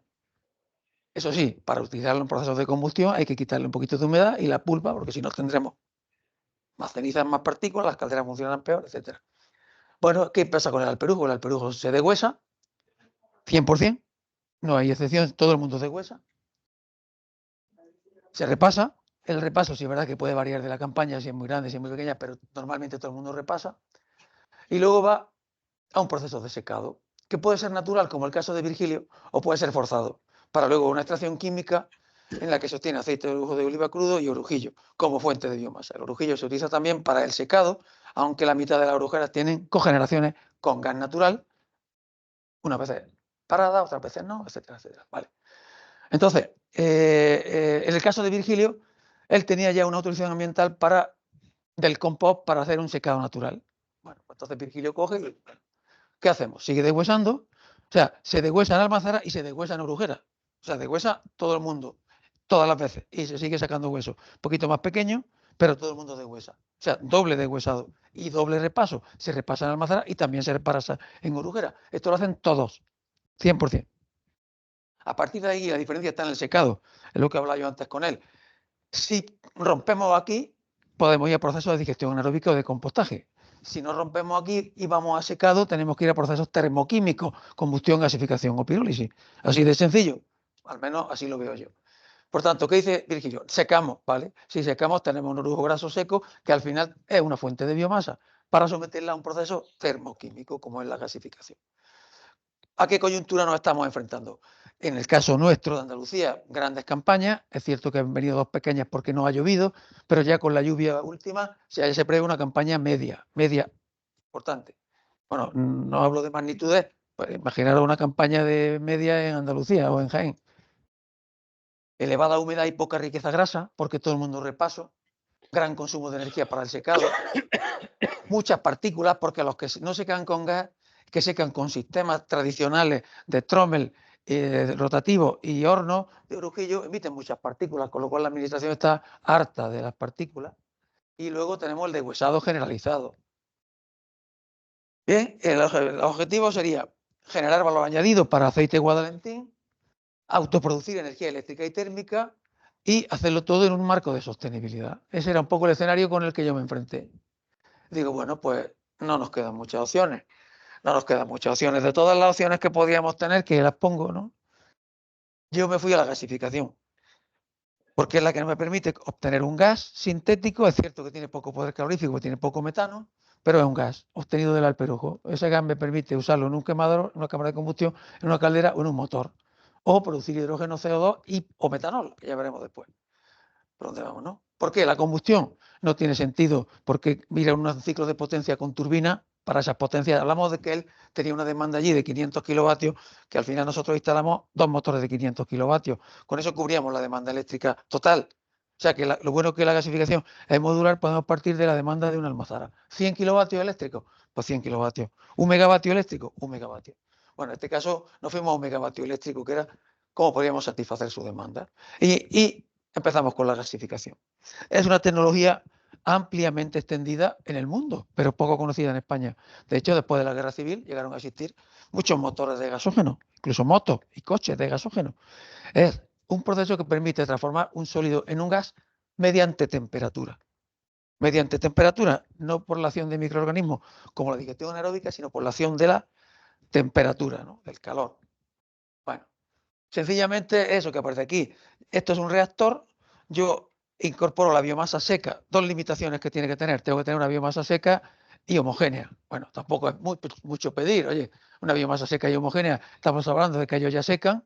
Bien, ¿cómo la homogenizo yo aquí? Aquí lo peletizamos, pero casi todas las brujeras peletizan, porque luego es mejor para la percolación en el proceso de extracción con disolventes. Tampoco es que el peletizado sea una tecnología compleja, ¿no? Pero si tuviera que gasificar astilla o hueso de tuna, no habría que peletizar. Depende del tipo de biomasa. Porque en el caso del orujillo tiene mucho fino. Bueno, pues yo lo que hago es, en un reactor, que es una especie de caldera, sí, que se pone a 1100 grados, es un tipo de downdraft o corrientes paralelas que luego explicaré muy rápidamente, muy sencillito. Introduzco por arriba la biomasa, hay un punto aquí intermedio donde meto un poco de aire, puedo meter aire, puedo meter oxígeno, puedo meter vapor de agua, pero yo meto aire, que es lo más barato, y saco dos fracciones. Saco un carbón vegetal, un char, que es el 15% aproximadamente, que es la fracción sólida, y saco un gas. Un gas. Ese gas tiene esta composición. Tiene fundamentalmente monóxido de carbono, hidrógeno, metano y CO2. Y nitrógeno mucho porque este agente gasificante es aire.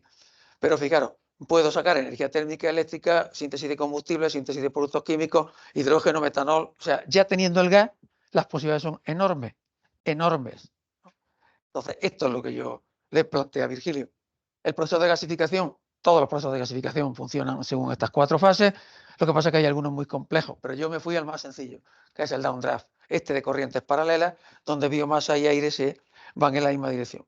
Tiene cuatro etapas: una etapa de secado, una etapa de pirólisis, que tienen todos los procesos termoquímicos, una etapa de combustión. Esta etapa de combustión es muy interesante porque es la que mantiene la energía del reactor y la que craquea la mayoría de los hidrocarburos que se forman en el proceso, con lo cual el gas sale bastante limpio, hasta tal punto que puede ser usado luego en motores, ¿no? Y finalmente está la fase de formación del gas. Bueno, ¿qué requisitos? Esta es la biomasa que utilizamos, este es el orujillo peletizado, o sea, de la balsa inicial ya vamos por aquí. Le hemos quitado el aceite, le hemos quitado el hueso, le hemos quitado el agua al sol, mediante volteo, y hemos peletizado. Pues ya nos falta solamente esto, meterlo en el gasificador. Bueno, ¿qué requisito? Humedad por debajo del 20%, granulometría homogénea, densidad aparente mayor de 450 kilómetros cúbicos y que tenga un contenido de cenizas bajo. Se cumple. Casi todos los biocombustibles sólidos pueden cumplir esos requisitos. No son requisitos excesivamente exigentes, valga la redundancia, ¿no? Nos centramos en esta tecnología porque es idónea para pequeñas potencias, menos de 1 megavatio eléctrico, que era lo que buscábamos. Es ideal porque es fácil de construir y fácil de operar, porque produce muy pocos alquitranes, porque es amplio, o sea, el gas puede ser usado para motores y tiene una elevada eficiencia en la conversión. De hecho, el 75% se va en el gas y el 20% se va en el char, con lo cual tenemos un 95% en la transformación. Obteníamos también, bueno, esta es la composición del syngas, la que decía, fijaros que tiene mucho nitrógeno, porque gasifico con aire, muy poco metano, que es lo que hace que el poder calorífico sea más bajo que el biogás. Si el biogás tiene un poder calorífico, el que sea, este syngas tiene 1100 y pico kilocalorías normal metro cúbico. Es un gas pobre. ¿De acuerdo? Eso es lo que tenemos. No vamos a mentir. Es un gas pobre, pero es un gas que saco de la balsa, que tenía un problema. Menudo problema. Bueno, pues las aplicaciones del syngas, yo lo meto en un reactor. Si solamente lo filtro, puedo ir a un uso térmico, o si lo someto al conjunto de procesos al que lo someto en Pozo Halcón, que son 3 sistemas de filtrado, el gas sale, primero se pasa por un filtro de manga, después se enfría, después pasa por un filtro de astilla, después pasa por un filtro de serrín y luego por último pasa por un filtro pliseado, que se llama, y ya el gas está en disposición de ser usado en 2 motores, uno de los cuales son 2 motores Siemens de 500 kilovatios comerciales adaptados a syngas, simplemente.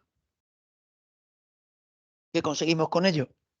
Al final, bueno, hasta aquí, hasta que esto es lo mismo que hemos hecho en Pozo Halcón, hasta aquí. Lo que pasa es que en lugar de motores, ahora estamos trabajando en la posibilidad de, mediante un proceso con vapor de agua a presión, separar del syngas de la corriente del gas, el CO2 y el hidrógeno, que tan de moda está. Bueno, pues estos hidrógenos más renovables que este no creo que haya ninguno, porque sale de la balsa de Virgilio. Pero este, sin embargo, no se puede llamar verde, porque el verde está vinculado a la electrólisis del agua con energía. Pero bueno, las cosas de los que nos legislan, ¿no? Que este no tiene color. Pero yo le digo biohidrógeno, porque es un hidrógeno biogénico. Y a partir de aquí también estamos trabajando ya en metanol, porque ahora nos están llegando muchas peticiones para la producción de metanol. Y efectivamente yo estoy de acuerdo con mucha gente, el metanol va a tener más futuro que el hidrógeno, sin duda ninguno, porque permite descarbonizar muchísimos sectores, entre ellos el transporte marítimo, el industrial, etcétera. Es una commodity que va a tener mucho más futuro que el hidrógeno. El hidrógeno tiene un gran problema de logística, ¿no? de gestión. Bueno, nosotros lo que hemos hecho en Pozalgón es todo esto hasta aquí, y aquí hemos puesto 2 motores. Y este elevador de Cangilones, allí lo que lo sustituimos fue por una cinta transportadora. El biochar que sale es esto, fijaros. Esto es lo que sale por abajo del gasificador, sale mezclado con la ceniza y un poquito húmedo, pero se seca bastante rápido. Tiene una estructura muy porosa, tiene aproximadamente, bueno, lo bueno que tiene el biochar es que es un secuestrador natural de CO2. Si lo meto en la tierra como mejorante del suelo, por ejemplo, este biochar tiene un 65% de carbono, que lo hizo Virgilio. No es un biochar de pirólisis que tenga un 90%. El ensayo que hicimos con hueso de aceituna en un pirolizador, en un pirogasificador, nos salió un 91,7 de carbono. Este tiene un 65. Pero bueno, para ser un coproducto de un proceso, bueno es no. También reduce acidez, bueno, tiene muchas propiedades para usarlo como mejorante del suelo y también tiene un poder calorífico bastante alto. Y como lo peletizamos, pues ya también nos sale peletizado. Ahí en el coche tengo una muestra, si alguien lo quiere ver, se lo puedo enseñar. Esta es la composición, como decía, un poder calorífico de alto y un contenido en carbono también alto. Tiene muchas aplicaciones. Este, por ejemplo, si se puede activar, se puede usar para un montón de aplicaciones. Ya para ir terminando, ¿qué ventajas tiene la gasificación? Es apta para un amplio rango de biomasa y de residuos, es muy versátil, energía térmica, eléctrica, vapor, etcétera. Es modular y escalable, los trámites son sencillos a nivel medioambiental.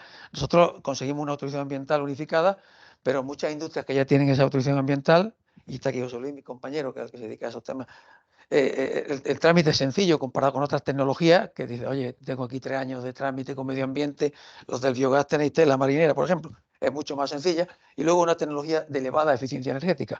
Por todos estos motivos, convencí yo a Virgilio, al que tengo que agradecer siempre que haya confiado en nosotros y que haya apostado por esta tecnología, el invertir en la gasificación. Conclusiones. Bueno, hay un vídeo por ahí, no sé si lo habéis visto, creo que sí, en el vídeo se explica muy bien todo esto, salimos Virgilio y yo contándolo. Como está por ahí el vídeo, yo explico otras cosas que no están en el vídeo, ¿no? Pero lo recomiendo si estáis interesado en esto, el vídeo se cuenta bastante bien. Bueno, el vídeo lo organizó Bebión, con el que tenemos una relación muy buena y al que le agradecemos siempre su apoyo.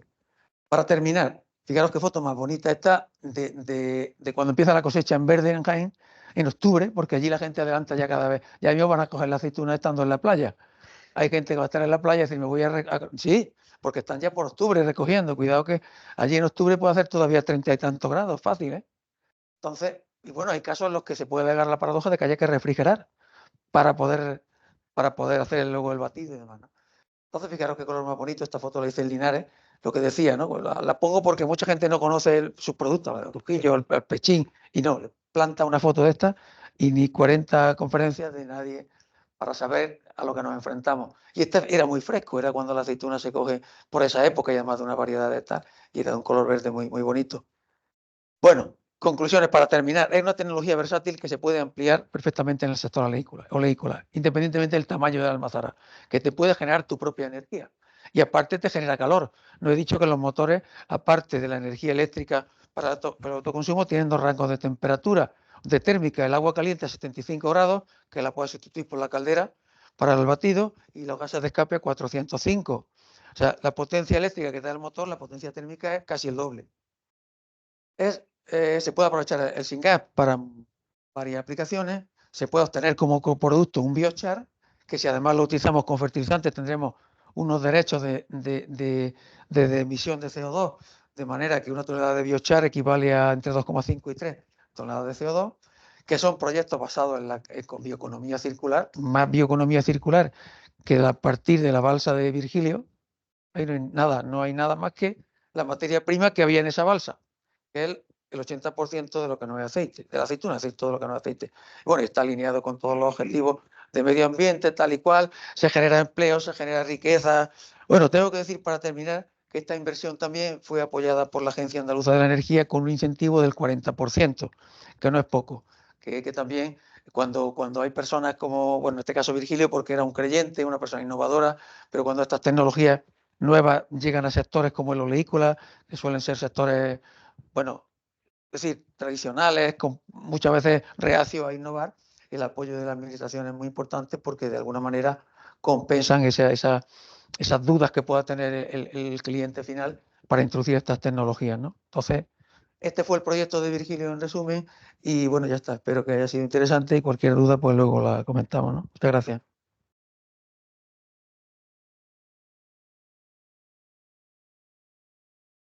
Casi empiezo, ¿no? Porque vamos mal el tiempo. Bueno, buenos días. Soy Ángel Revilla, de Soria. Empezamos hace 12 años con una planta de biometano con residuos de la zona en la Ribera de Navarra.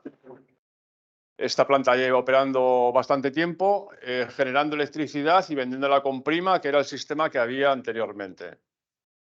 Ahora hemos puesto en Olvega, en Soria, otra planta ya con biometano para inyección a red. Ha sido la primera planta que se ha puesto en España con el sistema este. O sea, que se ha promovido desde el principio pensando en inyectar, porque cuando empezamos con los trámites ni siquiera había reglamentación en España para hacerlo, pero era evidente que tenía que llegar. Después de 3 años prácticamente de pelearnos con la administración, la pusimos en marcha el año pasado y ahora mismo está ya pues, funcionando a pleno rendimiento. Os explico un poco en qué consiste una planta de biometano. Se trata de ver qué productos tenemos en una zona localizada, infinidad de productos, desde estiércoles, paja, alperujo, cualquier producto orgánico se puede meter a digestión. Hay que preparar saber qué tenemos en la zona, qué cantidad de cada producto para preparar una dieta homogénea. Se firman contratos a largo plazo con los productores y con la venta de energía. Imprescindible para el tema del biometano tener un gasoducto cerca o una red de distribución potente. En este caso, aquí la tenemos, creo que Alcañiz sería lo más cercano, una red, pero bueno, se ve. Entonces, consiste en montar unos digestores de entre 4.000 y 5.000 toneladas. Ahí echamos una dieta continua y hay unas bacterias a 40 grados que van comiendo materia orgánica y producen metano. Ese metano se limpia, se separa el CO2, se quita todos los componentes no deseados y se inyecta en la red. ¿Por qué ahora el boom del biometano?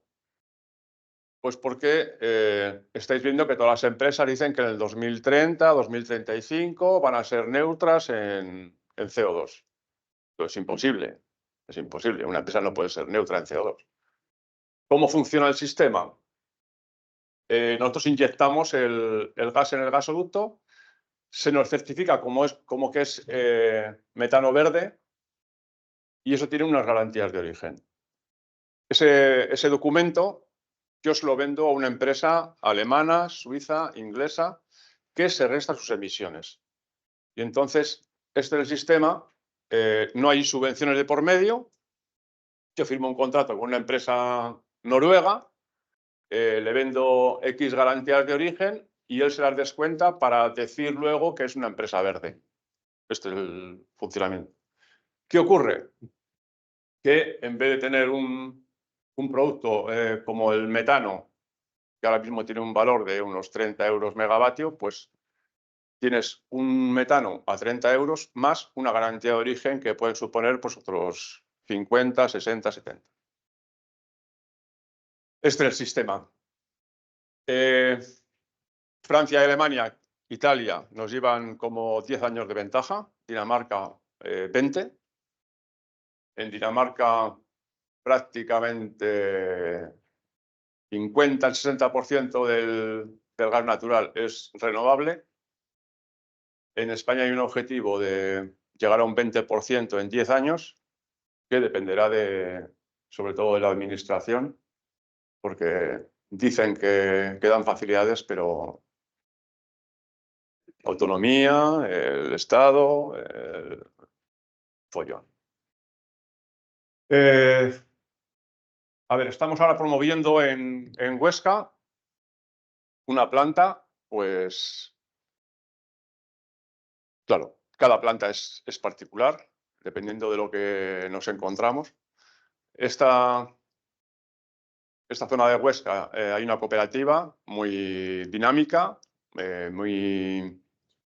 vamos, para mí es el prototipo de cooperativa.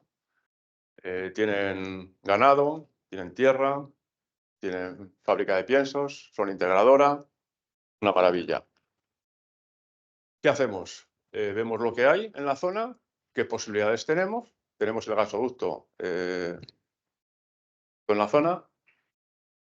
Se hace un análisis de los productos que podemos meter y de lo que sacamos. Además,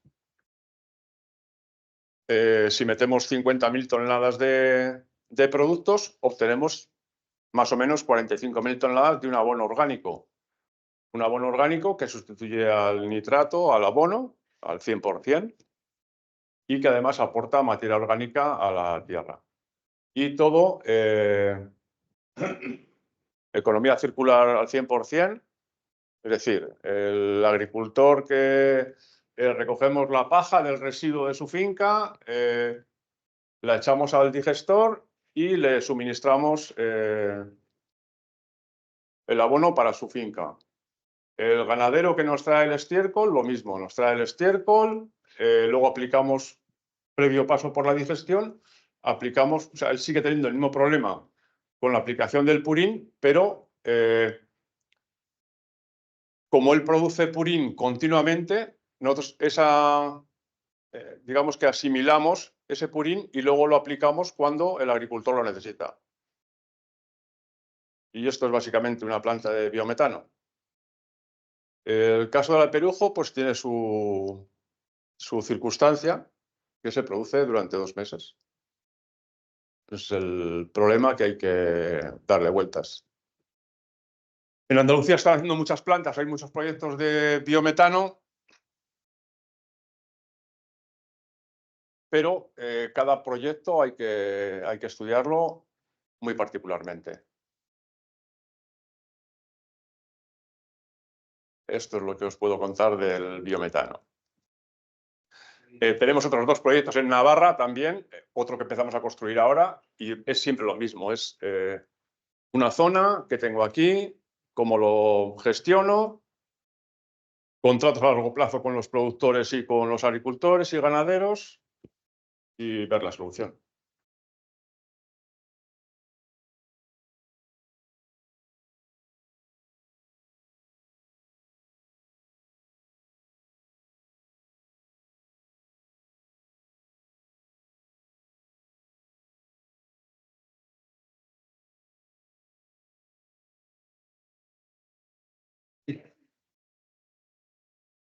Sí. Ah, pues, bueno. Pues ya va.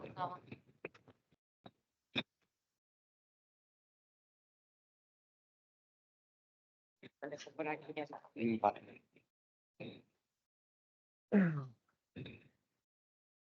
Sí. Buenas, yo soy Juan Lacarta, soy técnico de aquí de la cooperativa de aceites del Matarraña, ¿vale? Donde estáis aquí en las instalaciones. Y bueno, a Juan José, me gustaría preguntarte si habéis contemplado cambiar la piel de la naranja por, aquí tenemos almendra, la cáscara de la almendra para la alimentación animal, si es funcional, eso. Y luego he visto que habéis hablado de alimentación bovina y ovina, o sea, todos rumiantes, pero no sé si porcino, porque aquí lo que tenemos es porcino, más que Respecto a la primera, lógicamente, pues la cáscara de almendra de toda la vida ha sido uno de los productos que se viene utilizando con mayor o menor uso en las distintas ganaderías. De hecho, creo que incluso en masía de Candeales la utilizaban. Pero, claro, se trata de un producto menos rico porque se trata de un producto más fibroso, más celulósico y por tanto menos con menor valor nutritivo en un principio, pero claro, completamente deshidratado y que por tanto su transporte pues tiene mercado, ¿no? Es decir, al final el kilo de materia seca transportado es el que marca el precio de la materia prima, pero sí que se utiliza, por ejemplo, en la zona de export se utiliza, ¿vale? O sea, que se trata de un producto de valor, lo que ocurre es que, pues, que tiene un valor relativo, ¿no? Lo que ocurre es que, por la suerte, en la nutrición de rumiantes, ya sea bovino, ovino, caprino, esto necesitamos obligatoriamente meter un porcentaje bastante elevado de fibra en la dieta, aproximadamente en el estado fisiológico, pero en torno al 50%, y este tipo de materias primas deshidratadas forman habitualmente parte de... tiene su mercado muy definido, ¿vale? O sea, que tiene interés. Respecto al tema del porcino, ojalá. El principal problema que tiene el perujo es que o tiene el aspecto que habéis mostrado vosotros, peletizado, o no entra en una fábrica de pienso. Una fábrica de pienso funciona con sinfines, con sistemas de carga y de pesaje y de mezcla y molienda que requiere cualquier producto que entre, a no ser que sea líquido, que vaya a través de los sprayers o en la mezcladora o en el acondicionador, con las melazas, sería de las poquitas cosas, ¿no? Los aminoácidos sintéticos, tal, son los que entran en forma líquida, pero un producto de estas características jamás entrará en una fábrica de piensos a día de hoy. ¿Vale? ¿Dónde puede haber soluciones? Pues aquellas granjas que utilizan alimentación líquida y tengan cocina, porque hay otras, aquí sí, por ejemplo, en la zona de Aragón sí que conozco algunas que tienen alimentación líquida, pero en porcino, pero que parten a partir de pienso en harina que se mezcla con agua porque les interesa muchísimo, porque el sistema de manejo de la alimentación y tiene una serie de ventajas asociadas solamente al hecho de trabajar en líquido. Pero en el caso de que quieres incorporar subproductos, requiere de una cocina donde hagas la premezcla con el resto de pienso para poder hacerlo. Entonces, esto hay alguna granja, pero hace cuestión de unos 15, 20 años decían que iba a ser el futuro y ya estamos en el futuro y no ha tenido el mismo impacto que se esperaba, ¿no? Aunque se ha investigado mucho al respecto.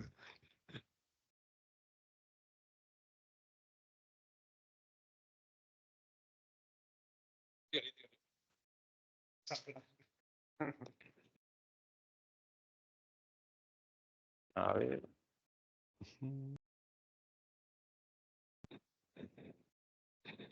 Sí, a Virgilio, que no sé si me escucha, está por ahí un ente incorpóreo.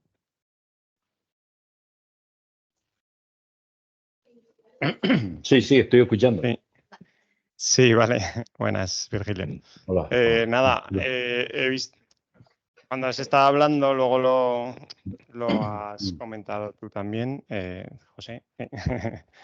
El tema de que habéis hablado de dos centrifugados, o sea, el orujo se centrifuga para hacer una extracción de aceite de orujo física y luego ese otro orujo, creo que has comentado que lo secabais en una balsa, en una explanada y luego se volvía a centrifugar. No sé si es así o no y no sé si me puedes detallar un poco más ese proceso.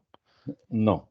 En realidad, técnicamente no. Extractarlo dos veces, un año como este, con un precio por encima de los 3 euros el aceite de orujo, puede ser rentable. Pero bueno, estos no son precios normales de mercado y entendemos que con solamente una vez encontraríamos la rentabilidad adecuada. La cuestión es que de esta manera obtenemos dos tipos de aceite distintos. Primero, un aceite de orujo que puede ser aproximadamente el 60% de la cantidad de aceite de orujo que podemos extraer, que tenemos casi la total seguridad, a lo mejor no sé si habéis quedado antes con el tema que yo he comentado de los hidrocarburos. Este es un tema trascendental. No se está escuchando mucho porque se le ha dado de lado, es un tema de una contaminación importante de los aceites por estos hidrocarburos que se producen de manera natural, ¿no? Porque se producen en el secado de la biomasa a altas temperaturas. Entonces, lo que nosotros intentamos es sacar primero un aceite de calidad con un procedimiento de 2 fases que suele comportarse mejor en la extracción. Y después lo echamos en una balsa. En esa balsa está durante 2 o 3 meses. Se produce una fermentación del producto y podemos obtener otra cantidad adicional de aceite ya mediante un sistema de 3 fases. ¿Por qué 3 fases si el sistema de 2 funciona mejor? Simplemente porque a 3 fases nos va a salir la textura adecuada y vamos a sacar el alpechín. El alpechín es una fuente de ingresos fundamental en todo nuestro proyecto. No es porque vayamos a obtener un valor importante añadido en el aceite que obtenemos, que es muy poco importante, sino porque obtenemos el alpechín, por un lado, un alpechín bastante limpio. Quiero decirte que después de 4 o 5 años hemos conseguido que los decanters de 3 fases funcionen, porque antes no funcionaba. Una cosa es que tú metas allí algo y salga algo, eso no es funcionar. Ahora sí hemos conseguido con un método de elaboración propia que la mayoría de los sólidos los separa y el alpechín que sale es bastante limpio. Con lo cual podemos llevarlo después a una concentración que vamos a hacer posteriormente para sacar estos abonos líquidos que he comentado. Entonces digamos que es una concatenación de fases que hacemos que tiene sentido en su conjunto. Mucha gente me diría, oye, con un orujo a €1, ¿qué hace haciendo 2 extracciones? Esa es la explicación. Vale, muchas gracias. Sí, que es que no me había dado tiempo a completar el proceso. Sí. Vale, que no De sabía acuerdo. por qué lo hacías. Muchas gracias. Nada, hasta luego.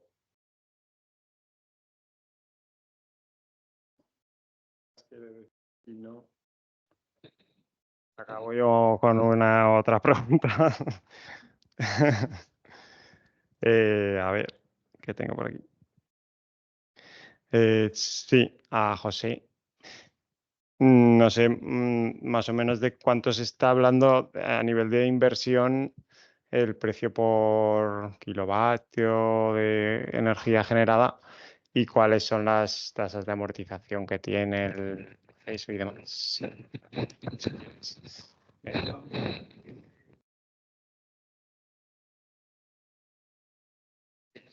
Toma, para que se grabe. Sí, gracias. Vamos a ver, la inversión del proyecto de Virgilio, que está Virgilio ahí escuchándome, total, incluida obra civil, nave de secado, 3 naves que la he hecho.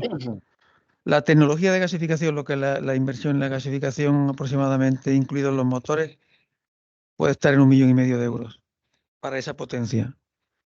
El resto, obra civil y tal, se fue casi a 3. Es cierto que la energía eléctrica no es muy rentable hoy en día producirla, porque una de las cosas que más condicionan está barata y el coste de la biomasa. Al final esos procesados de biomasa, aunque sean suyas, tienen un valor. Entonces, el modelo, en su caso, porque viene a solucionar un problema que no tenía energía eléctrica. Si me preguntas que la gasificación para producir energía eléctrica es rentable o no, hoy por hoy posiblemente no. Para generar calor, sí.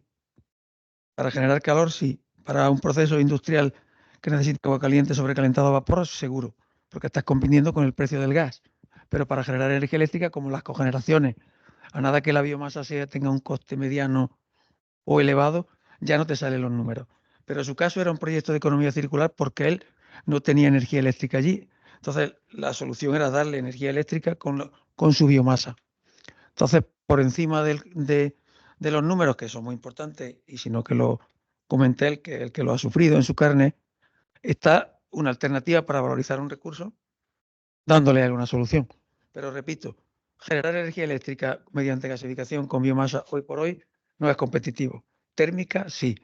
¿Dónde está el futuro también? La obtención de hidrógeno, CO2 o metanol. Ahí es donde va a haber una línea mucho más interesante. Espero haber respondido con nitidez.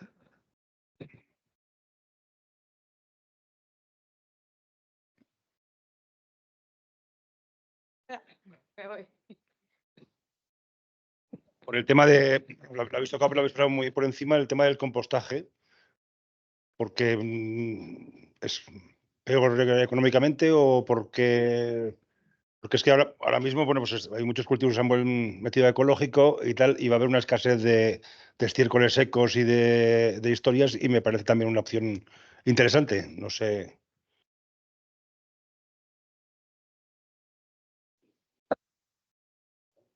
Los costes asociados, si no recuerdo mal, los costes asociados que se valoraban con esta alternativa llevan incorporados pues, una serie de espacio para realizar las pilas de compostaje, requieren la combinación con otros subproductos, en este caso creo que se había hecho con estiércol de conejo y gallinaza y algún otro subproducto de la poda, pues función, pero eso no es un problema. Los costes van asociados al espacio y a la necesidad de voltear la pila, es decir, a una maquinaria de volteo, una volteadora que puede ser compartida o no, pero que se requiere para realizar el proceso de compostaje, para realizar la aireación, que se realice esa descomposición en condiciones de oxigenación y estabilización del compost. Una vez tienes el compost, pues se puede valorar económicamente datos del 2020 o 2021, cuando se realiza el estudio, no sé si valoraba en torno a 25 o 30 euros tonelada, será. Entonces, la salida que eso puede tener, pues obviamente en cultivo ecológico puede ser una opción siempre que provenga de, y puede ser también una limitación. Y lo que me apunta Juanjo son las licencias para poder realizar ese compostaje. Licencias que son similares a las que se pueden requerir para utilizar el alperujo directamente en alimentación animal o para utilizarlo, realizar un compostaje.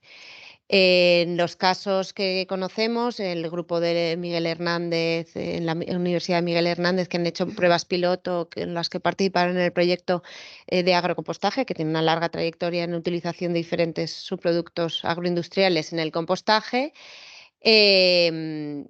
facilitaron la obtención junto con la Consellería y el Ayuntamiento, en este caso, donde se realizaron las pruebas pilotos, de unas licencias extraordinarias para poder realizar esas pruebas. Pero es verdad que hay unos trámites y unos requerimientos legales en torno a licencias para poder realizarlo actualmente.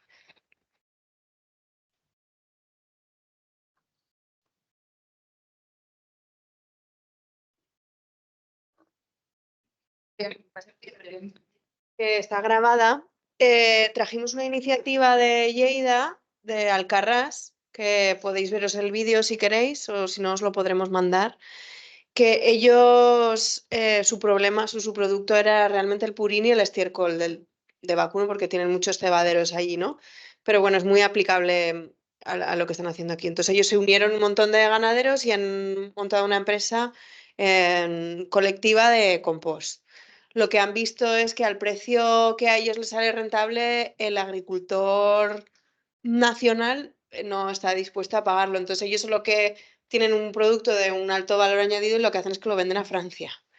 Que allí sí que hay una demanda de este tipo de compost de calidad y demás. Pero o sea, simplemente han abierto ese mercado. Lo que pasa es que pensando en que se podría usar localmente y tal, pues al final han tenido que ir a venderlo fuera.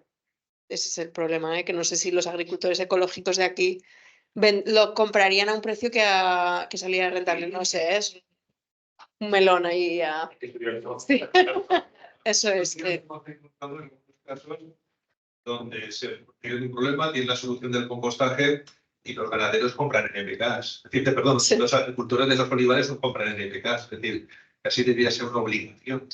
Sí, como primer paso, el generar un compost, si no tienes la posibilidad, y obligar a los propios, no obligar, sino regular el que tú por cada tonelada de aceituna que haces te tienes que llevar, por ejemplo, toneladas de compost.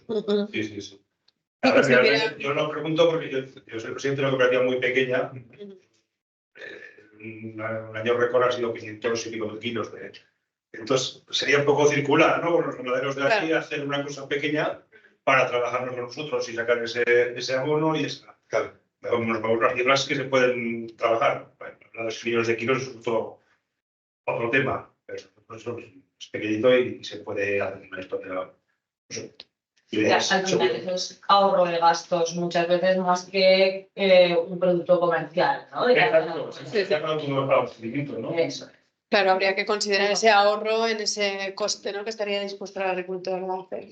Y respecto a los costes, ¿hay alguna iniciativa, no sé si recuerdo, es en la cornisa cantábrica, no sé si es Navarra o País Vasco, que comparten varios productores o ganaderos, en función de quién se encargue de realizar ese compostaje, la volteadora? Es una volteadora compartida que va circulando en las distintas zonas donde se realiza ese compostaje extensivo, ¿no? Donde tienes un espacio, pero otros compartidos. O sea, que sí que requieren soluciones compartidas. El proyecto,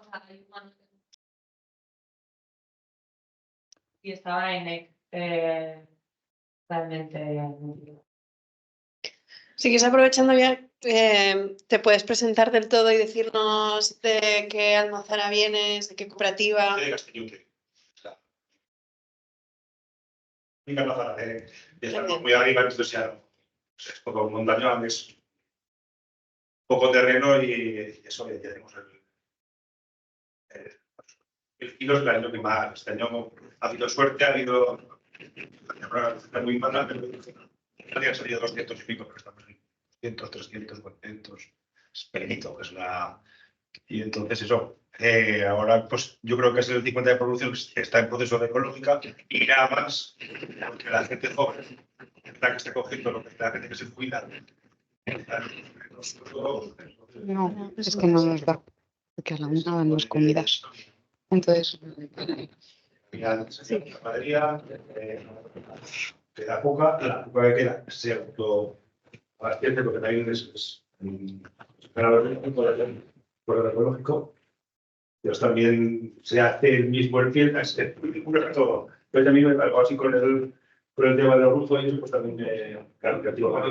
Si deshuesáis, por ejemplo, en la propia de momento no vamos, pero la culpa podría ser utilizada si hacéis producción ecológica para la producción de ganadería ecológica. Con el filet, que cree como. Yo siempre tengo dificultades en productos ecológicos. Todo lo que se tiene para rectificarte es que todo lo que come esa oveja o ese cerdo o ese tal tiene que ser de origen ecológico y entonces esto claro, ahora el cualquier no es lo mismo, pero. Si os parece bien, es que nos hemos ido un poquito de tiempo y lo que me estaba esperando en el bar de enfrente para tomar un mini café y un poquito de aperitivo rápido, porque luego ahí sacaremos más chicha de la que estáis sacando, ¿vale? Luego os presentamos todos, así conocemos qué almacenes habéis venido y seguimos. Gracias, Virgilio. Nada, hasta luego. Nos vamos a la pausa. Adiós. Venga, Muy bien. A hasta disfrutarlo. luego. Hasta luego.